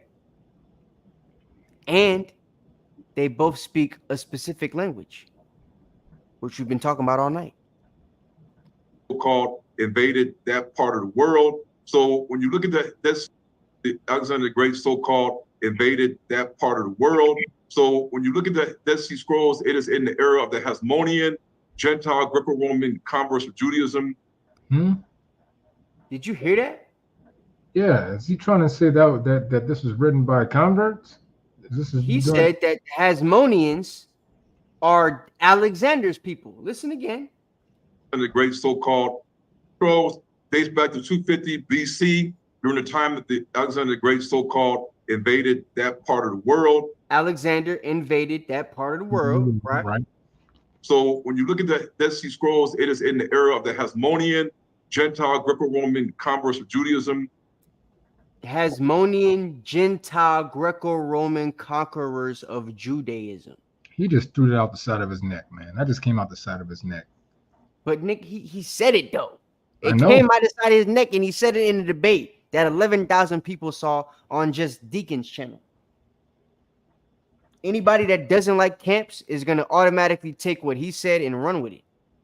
It's going to be a nigga on Facebook next week doing a Facebook Live that got 1.25 people on it.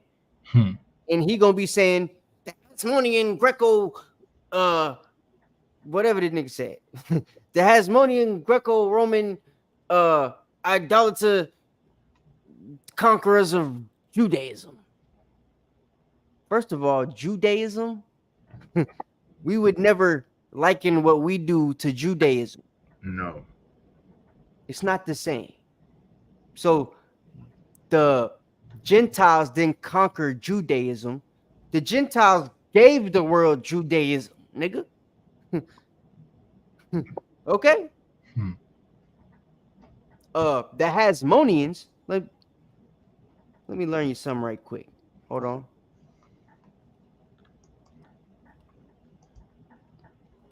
This is why I love Google. They got this AI overview. Watch this. The Hasmoneans used both Greek and Hebrew scripts. The Maccabees, they got coins in Greek and Hebrew. Why is that? Because the Hasmoneans were people who were Maccabees, right? That's where the Maccabees come from, the Hasmonean dynasty. Their forefather's name was Hasmon, right? He's a forefather of Judas Maccabeus, who is a forefather of the Maccabees, and from him we also get John Hyrcanus, right? All of them come from the Hasmonean dynasty. This is not Greco-Roman conquerors of Judaism. These are the Greco-Roman Israelite Hellenes. And I say Greco-Roman on purpose because that's literally what they were. By the time the Hasmoneans come on the scene, they're Greek people, the Hellenes, right? Because remember, the Hellenes were never called the Greek. Right. They were always Hellene. So the real term, I guess, technically would be Hellenized Rome, Hella Roman. Damn, that's crazy. But yeah, instead of Hella Roman, they say, Greco-Roman. So, yeah, we got the Greco-Roman, Hellenized Israelites, right? Who become the Maccabees, right? And then they become the Hasmoneans later on. That's what their surname is, right? So Maccabee means hammer. Maccabee is a nickname for the family. That's not their surname, right? Judas Maccabeus was a nickname. He was Judas the Hammer. That's what that means, right? Maccabee means hammer. His name was Judas Hasmonean, right? Or Judas Hasmon. Really, yeah, Judas Bon Hasmon, right? That was the forefather. That's why they're called the Hasmonean dynasty. Okay, it's named after you know, the dude you come from, just like we the Israelites, same thing, right? So, Maccabees. The book of the Maccabees is written in an archaic style of Greek that imitates Hebrew style. It includes poetic sections that imitate classical Hebrew poetry, right? The Hasmoneans were a family of royal priests who became leaders of the traditionalist party. The name of the dynasty Hasmonean comes from the Hellenized form of the ancestor of the house, Asmoneus or Asmoneus, right? So that would be his Greek name. And then we get a rendition of it, right? Hellenized version, probably from the Romans, Hasmonean. Okay? So that's that. And these are your royal priests, right? The Maccabees, them big, strong, hammer-wielding niggas, right? Who we would say would be Levites today, right? Haitians and stuff. And look here, Hasmonean dynasty. Hasmonean coins usually featured the Paleo-Hebrew script, right? An older Phoenician script that was used to write Hebrew, okay? Just to prove what I said earlier. See, I don't think I was lying about Phoenician and Hebrew being together. But yeah. So the Hasmoneans are the Maccabees. They're not whatever he said they are. So we're going to let that play one more time, and then we're going to get up out of here. I just want y'all to hear this, man. This is crazy. Brother just crapped on the Maccabees like he know what's going on. Dead Sea Scrolls dates back to 250 BC, during the time that the Alexander the Great so-called invaded that part of the world. So when you look at the Dead Sea Scrolls, it is in the era of the Hasmonean, Gentile, Greco-Roman converse of Judaism. The Herodian Edomites were there on the scene, as well as. So damn, I told you not earlier. I said I wonder if he meant to say Herodian, but he said Herodian right after this. Yeah, play that back, right there. So when you look at the Dead Sea Scrolls, it is in the era of the Hasmonean, Gentile, Greco-Roman converse of Judaism. The Hasmonean, Greco-Roman conquerors of Judaism. The Herodian Edomites were there on the scene, as well as Herodian. They're on the scene. And the Herodians, huh? Wait, hold on. Wait. Wait. He can't get away with that. Right. Ron Dalton teaches that Japhet is the white man. God. The Herodians are not Japhet. They are Idumean. They've never been to Greece. That's right. They never been to the Isles of the Gentiles. The Herodians are not Greco-Roman. They are Idumean in history. They've only been to Judea, Edom, Jordan, Petra. Herod never went to Greece. He ain't from there. He's from a different group of Edomites. He's from after Alexander. Herod never went to Greece. He's from after Alexander, went to Judea and took it over. Herod family never left. The Herodian dynasty is from that area. They're Edomites. They're called Idumeans. When you look up the history, Esau split it up, right? They got the Greco-Romans, who are people that went from Greece all the way to Punjab. And then for the Edomites that never went to Greece and probably never went to Punjab and never went to Egypt, the ones that just stayed in Judea, they consider them Idumean in history. So because Herod was known as a person that ruled Judea and didn't rule anything else, he's known as an Idumean in history. He would be an Edomite in history, right? But you know anything about Herod? He can't be who Ron Dalton teaches, because Ron Dalton teaches that Japhet is the white man and that Esau is the Arab. Yep. Well, Herod wasn't an Arab. He was a white boy.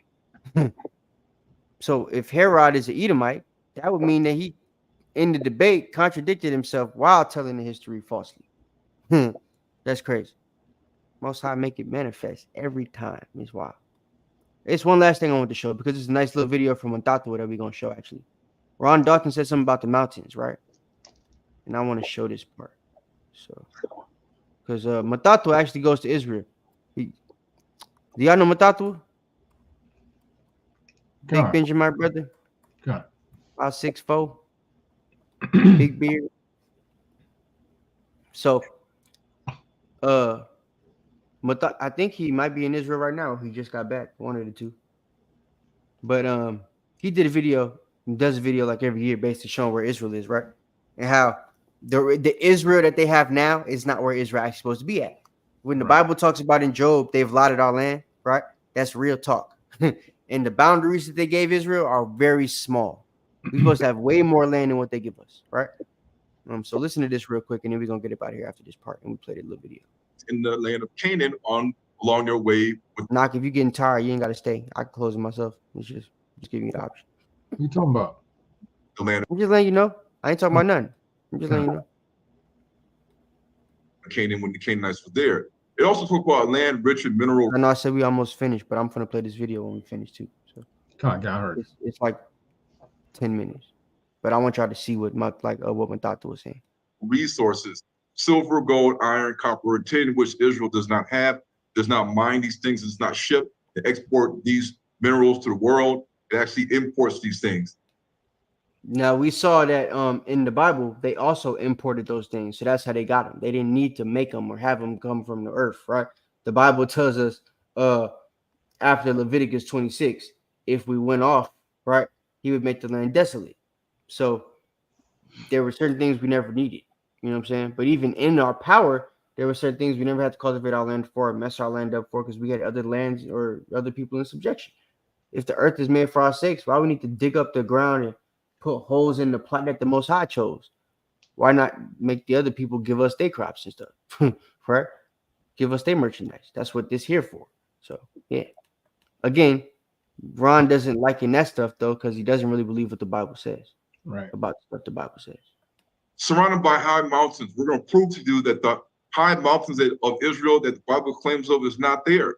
The Ethiopian highlands, the Great Rift, Central African Valley, mountain hills, Mount Zion is also accompanied by other mountains, and Mount Zion is the highest of all the mountains in Israel, where in Zion, where Yah will provide peace. Yirah Salim means Yah will provide peace. It's Yirah Shalom, but yeah. Hi. So let's pull this thing up real quick. Got something you want to say real fast? Not. No, actually, I just think it's kind of interesting. Him fumbling over his words. He's producing information without backing it up. Did he show any sources in that? Now he was showing slides, but did he give sources for what he was saying? Not that I saw. Yeah, so he's a Michigan brother too, isn't he? Yeah, unfortunately he is. Oh, the Michigan brothers, man. God. All right, look. Big brother Benjamin. All right. Paul himself. No, I'm playing. He don't like when I do that. Israel, you see they're giving out free scarf. All right, now look, Leviticus 26 tells us the land gonna be desolate, right? Now I'm gonna be real with you. Montato gonna be harder to understand than Ron Dalton, unless you're good at it. but if you listen carefully, I promise you're gonna be able to make out what he's saying. And the wind blowing hard, so you gotta listen carefully. And I can't turn it up no more. I try, but He's in Israel right now, right? In this video. He's showing you the borders of Judah and Reuben. That's specifically what this video is, right? He's going to show you the Dead Sea, which, real quick, I guess I should show you guys a map because y'all ain't going to know what the hell I'm talking about because y'all don't know what a map look like. Y'all don't know nothing about it. Jake just don't know nothing about the map. I've realized that in my time. Come to Jake and maps, we don't care about none of it. All right, maps.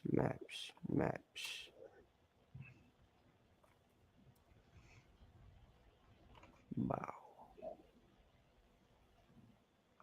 All right, let me show you guys the Dead Sea real quick before we play the video so y'all can see the boundaries he's talking about, right? Hello. Not you. There we go. All right. So there goes Cyprus, right? So Matato and them are like out here somewhere, right? They way over here. You feel me? Now look, Jerusalem, where they have it, it's up here, where everything nice and green at, right? Mm-hmm. So Matato was going to tell you, the land really supposed to be closer to here, and it goes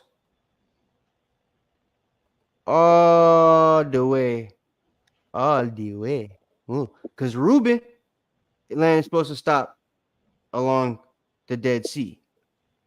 Reuben and Judah share a gate in the kingdom, right? Judah gate is supposed to end along the Red Sea. So it's supposed to be close to Ethiopia, which he's going to explain. For those of y'all who don't know, Ethiopia right here on the other side. All right, this is Ethiopia, right? Eritrea, Ethiopia, Sudan. Right there, right? Yeah. So, yeah. So, just to show you guys, and the Dead Sea that he's going to be pointing at, come on, person, is right here. There we go. Right here. Right? So, I'm tripping. Okay. So, they over here somewhere. He's going to be pointing at the Dead Sea. Right? Because they actually going to be walking over there to go bathe in it and stuff, rejuvenating and stuff. Right? So, but he about to show you the boundaries and the borders and how desolate the land still is, like it says it's supposed to be, according to Leviticus 26. Right? To show you that they actually, where Netanyahu and them built that, it's part of the Northern Kingdom territory, which is how they were able to cultivate. Right. All right. So let's get into it. And then after this, we're going to close it out. And you're going to see the mountains, right? Ron Dalton just said, ain't no mountains in Israel, Judea, nothing like that, right? It's all flat land. He kept saying that. He kept saying it, right? Clearly, he's never been. Look what's behind what thought through it. It ain't nothing but mountain. It looked like the video from the Chronicles of Riddick. Right? And because the time is so hot here. So we said we give all glory and praise and honor to Yahweh, Ba'asham, and Mashiach Yahushua. So what we're trying to unravel is our land. So put it over there and zoom in for me, please, Mr. Cameraman. So you see the start of the Dead Sea, right? We're taking the view from here, but we're going to go down to show you, or to show ourselves. Because this video might go up, it might not go up. You understand me? So what I said is, we know over there, Jordan, on the other side, it's the land. If y'all want to see more videos, he got new videos up. This is from a year ago. He got old videos, new videos. He was there just last week. He might have just came back like a day or two ago or something like that. So he went and did tabernacles out there and everything. So he go every year. If I could go next year, I'm gonna go with him. So he invite people. He bring a whole trip. He's there talking to people, showing them where the land's at. So if you ever want to go, hit the man up. He live in Africa now, stuff like that. So doing his thing, exploring. land of what? It's the land of what? Moab, Ammon, and Esau. So we also know, according to the scriptures, 3 of our tribes was over there, which is Reuben, Manasseh, and Gad. On the other side of the Dead Sea, right? And you see there's a big old mountain right here. I don't know if y'all can see that. That's not the clouds. That's a big ass mountain. Okay? He's going to be pointing at that as well. So now, you know, when I read in the Bible, as I'm going to read the scripture in a few, on the north side, you have north, east, west, south. And the north side is Judah territory. So we know now, so circling this wilderness, so we know now that all this wilderness is the wilderness of Judah, where Beersheba is about what, 30 miles that way? You understand? That's the first village that Abraham came and he come to this region. So we know after Beersheba. So he's saying Beersheba is about 30 miles that way that he's pointing, right? On the other side of that mountain right there. You have Egypt. So Egypt is that way. Right? Syria is that way. He's saying Egypt is that way, right? When it says flee to the mountains, you see what they'd be talking about? Okay. Israel fled out of Egypt. Came from that direction. From that direction, all the way. Point down there, all the way down to Jericho. All the way over there. We go because we cross at Jericho. Now remember, the wilderness was just supposed to walk from Egypt, and we're supposed to make the same journey that Abraham took to come through Beersheba. But instead, we were wicked, and we wandered in the wilderness for 40 years. So we come all the way down this direction. You see this mountain? All the way down. And we cross all the way down there to Jericho. So now, brothers and sisters, what I want you to do for me in the scripture, Google north from Jericho. Because Judah land was in the north, as the Bible tells you in Judges 1:16, in Arad. Right? So then we're going to identify to you that fake Jerusalem is not the north. So that's not the topic today, but just Google so you see where the north is. So when I read the Bible now. Damn. So I was wrong. He's saying fake Jerusalem is still in the south, but it's not the north yet, right? So that means the south is way bigger than niggas think. Mm-hmm. Basically, Jerusalem, the way it's lotted, is all the south. Is basically what he's saying. And it ain't even the whole south because the south goes down to the Red Sea. Right. He's only showing you the Dead Sea. There's a whole bunch of land between the Red Sea and the Dead Sea. It's like far from each other. The Dead Sea close to Egypt. The Red Sea is right. I mean, the Red Sea close to Egypt. The Dead Sea is right in the middle of Israel. Right. Well, where they have Israel at now. So that's what he's explaining, right? How big the allotment is compared to what we actually see now on the little map. Give me my sword. And you see, none of this stuff Israel's using. All of this crap, they don't care about none of that crap. They're not even using it, right? They bombing the hell out of Gaza and stuff, and they got all this extra land they could use that they're not even touching. See that? That's because the Most High has Jerusalem desolate, like he said it was going to be. The plot that he chose. The actual place, right, where Mount Zion is at, ain't nobody there. It's desolate. Still to this day. Olis. So let's see what's couple scripture. And there's a video where he actually shows you David's temple, right? The real one, not the one that they've made up north where they have Jerusalem at, and they just put a couple fake, fake bricks up there. Him and Elder Karatazala are, before he passed away a couple years ago, they got their garments on. I think Barack was out there too. Matter of fact, all of them was out there. Yeah, I've seen the video. It was some years back. Yeah, it was a while ago. But they got their garments on. They're standing right in the middle of the temple, right, reading the Bible. It was dope. You know what I'm saying? So, and they show you, like, you can actually see it on the camera how far the city is compared to like how far north they have Jerusalem to where it actually would have been at because of the temple they were actually standing in. Right.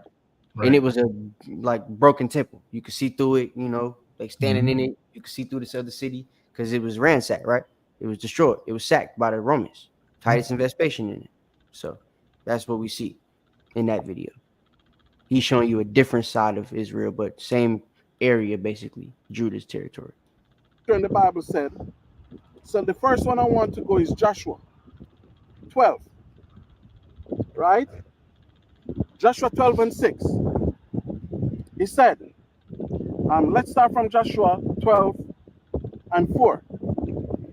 He said, and the coast of Og, king of Bashan, which was of the remnant of the giants that dwelt at Ashtaroth, at Edrei, and reigned in Mount Hermon. I remember Moses died over there on one of those mountains. Moses could stand up on the mountain and look at the land of Israel. And the Most High said, Moses, that is the land, but you're not going over. So zoom in on the mountain and spar from a please. Right? He's saying Moses died. He got to die on one of them mountains on the other side of the Red Sea. I mean, the Dead Sea, right? So that means, damn, all right. So hold on. I was showing y'all the wrong side of the map. Well, let me do this. So they're actually standing on this side. Yeah, he was pointing across towards Egypt. Yeah. Yep. He's standing on this side, showing you this direction of the Dead Sea, right? So they're over here. And they're showing you the mountains, which would be this big ass mountain right here that they're looking at, all the way in the distance. They're saying Moses was able to stand Hebron. Yep, right there, right? So he's able to stand on Mount Hebron right here, and he's buried over there somewhere. Stands on the mountain. He could see into Israel, right? Here's Jericho. He says they walk all the way up to Jericho and go around, right? That's why it took 40 years, because you saw how much damn time that was, how big of space it is, right? But he's saying the allotment is way bigger than what they've given us. So now it's probably in perspective a little bit better for y'all. Now y'all can see that. Got about a couple more minutes.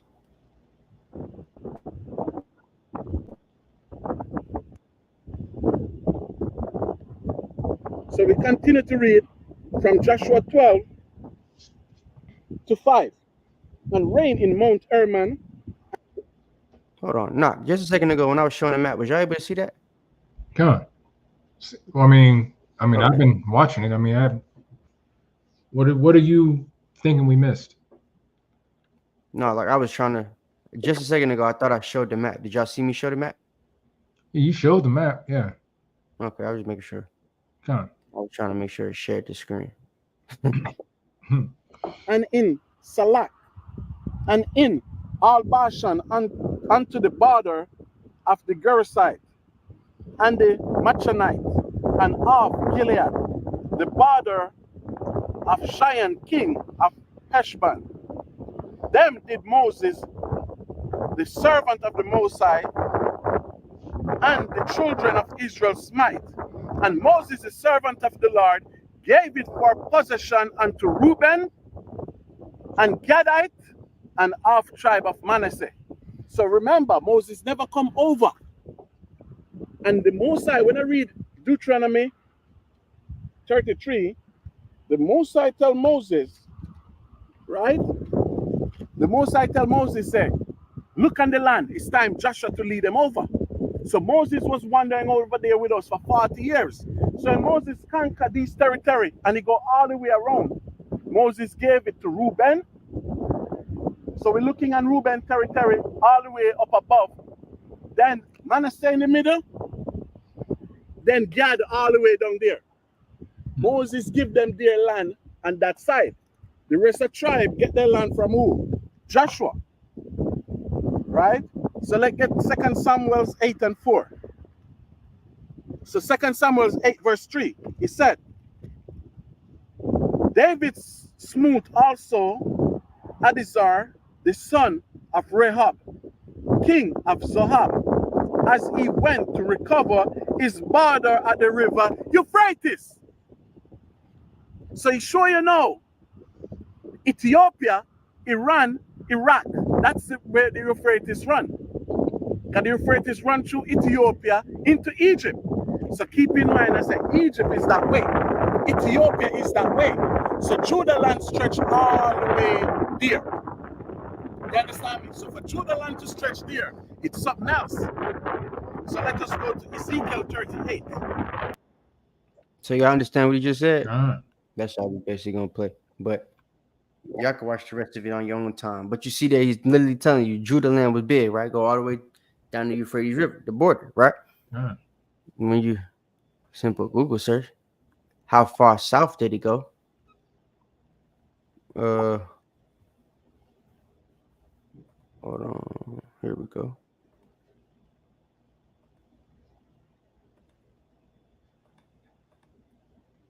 Did Judah's territory go beyond the Red Sea? Yes, and Judah's territory extended beyond the Red Sea. Right. So that's it said Judah extended from the bay at the south end of the Dead Sea to the desert of Zin. It included the borders that went past Hezron, Kadesh, Barna, and Adar. So, yeah. Pretty dope. Okay. But, you know, if Judah territory got to be that big, best believe everybody else's territory is a lot bigger than what it was, too. I'm sure that Reuben, Gad had to trap Manasseh because of how much people they had and the livestock and everything. I think they had a lot more space than what he just showed on the map. What he just showed in that video. Because if Judah's territory runs all the way down to the Red Sea, and Judah needed less land than Gad, Reuben, and half-tribe Manasseh, they were supposed to have the side on the other side of the Dead Sea because they needed all the land to graze the animals. They had all the animals and the wealth and stuff, right? So that's something you got to keep in mind too. If Judah's land is that big, that means them three tribes that had the grazing land, they had a huge territory. Right. Because that's where all the animals was at. It wasn't in the city. They was in the country. That's where you get the aspect from, right? There's no new thing under the sun. We kept the animals on the outside, and, you know, all you niggas was in the city with knocking stuff. So, yeah. In the zoo. Yeah. But, man, so that's basically it. I just wanted to show you guys this is why it's important to understand history, right? Not just the stuff on the Greeks, but any of the history we teach you guys. It ties in. We're not teaching it to you guys for no reason, right? So that y'all don't end up being people like how Ron seems to be, teaching a bunch of folks to do research without doing research and then just go out and teach whatever you found the first Google search that you found, right? Without looking into the sources or any of that type of stuff. Yeah, I showed you guys Google searches, but I also showed you guys how to find the sources, how to look into what they said is correct or not, right? How to get the books, all that type of stuff. So that's what I advise you guys to do when you're doing research. Research is not a thing that you just, it's a one-click solve all thing. It don't work like that. You got to actually look for the answer. Yeah, that's right. He said that's right. So that's it. That's all I got. Khan. All praises to the Most High for the edification and for the understanding and the debunking of Mr. Ron Dalton. He is our brother. So hopefully he sees this video and maybe he can take notes, you know, and really. Yeah, straight up. You know, anybody we've debunked, we still love y'all. Still respect y'all. Still appreciate the work you've done for the people, right? Absolutely. But you're making it harder on us if we have to unlearn everything you've taught people or unteach everything you taught people, right? Because it don't be right. It don't be correct. If you're on a video and you're supposed to be an historian and you're asking questions like, how did the Greeks adopt Greek? How did the Hebrews adopt Greek and leave Hebrew behind? That means you have some more research to do. You shouldn't have put that slide in there without knowing the answer. Right. And that's like you know, historian 101 though. I mean, yeah. But I'm saying the fact that he's able to do that and he makes money off of not having the right answer, it's making other people think, well, I could just go and wing it too. Right. Juan did it. Right. He sure did. Or when we say something right that you can actually validate, and that the historians and everybody actually, backs up the claim that we're making or whatever, he might be able to make a claim that nobody in history has ever made or even thought of before. And those people would take his claim as opposed to the facts that we could actually prove, over the opinion that we can. That'd be my own. Right. Well, that was like I said, debunking our brethren. When we debunk all those who are not coming out with the facts and the truth and the scripts and the precepts. So even our own people, our own brother Dalton, pick this video up, brother. Learn something, take some notes. We still love you, you know what I'm saying? But we're gonna go ahead and end class. But before we do that, I want to give the announcement I gave earlier. Any brothers who are wanting to put their brick in with the Anointed House of Saints, you can do so by sending us an email at anointedhos@gmail.com. Also, we have our Feast of Dedication. We will be celebrating Feast of Dedication starting December 26th, and will be taking place in North Carolina. We will be giving information out, so stay tuned for that. Let's see. I've seen a few brothers come in, a few sisters come in. I didn't name anybody today, but hey, all praises. Thank you for being diligent as always and being here with us. We're going to go ahead and get our Daniel. Captain, you got anything else you want to say? Still there? Not there? Cap? I guess he is not there. Wait, my bad. What happened? No, I was saying, is there anything else you wanted to say? Oh, nah. Nope. Hope y'all enjoyed the lesson, man. Be back next week. We got other classes. And make sure, as always, we have classes throughout the week. All right. Mm-hmm. All throughout the week. We have our Wednesday classes. We have, we had a impromptu class today, right? So just stay tuned. Like, share, subscribe. You know what I'm saying? Tomorrow, the election. You never know. We might do one tomorrow too. Actually, that's a good idea. Actually, that's really a good idea.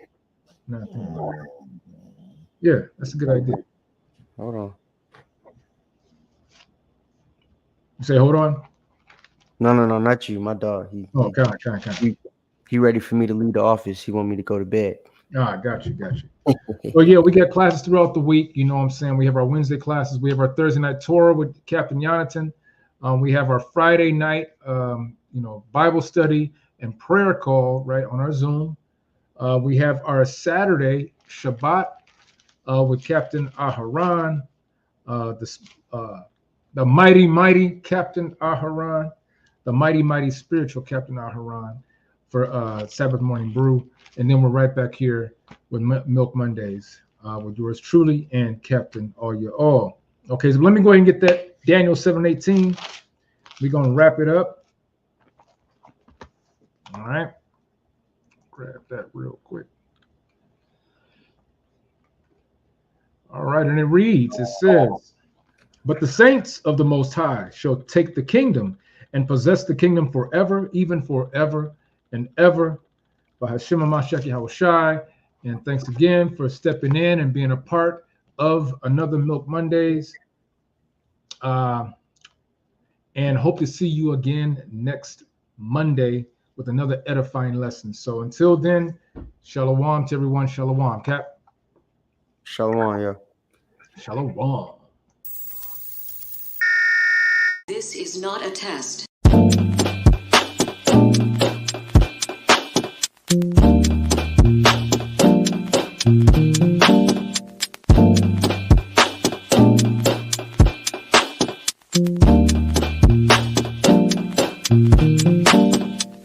Black skin, black sauce, black Jesus, black music, black skin, black sauce, black Jesus, black music, black skin, black sauce, black Jesus, black music, black skin, black sauce, black Jesus, black music, black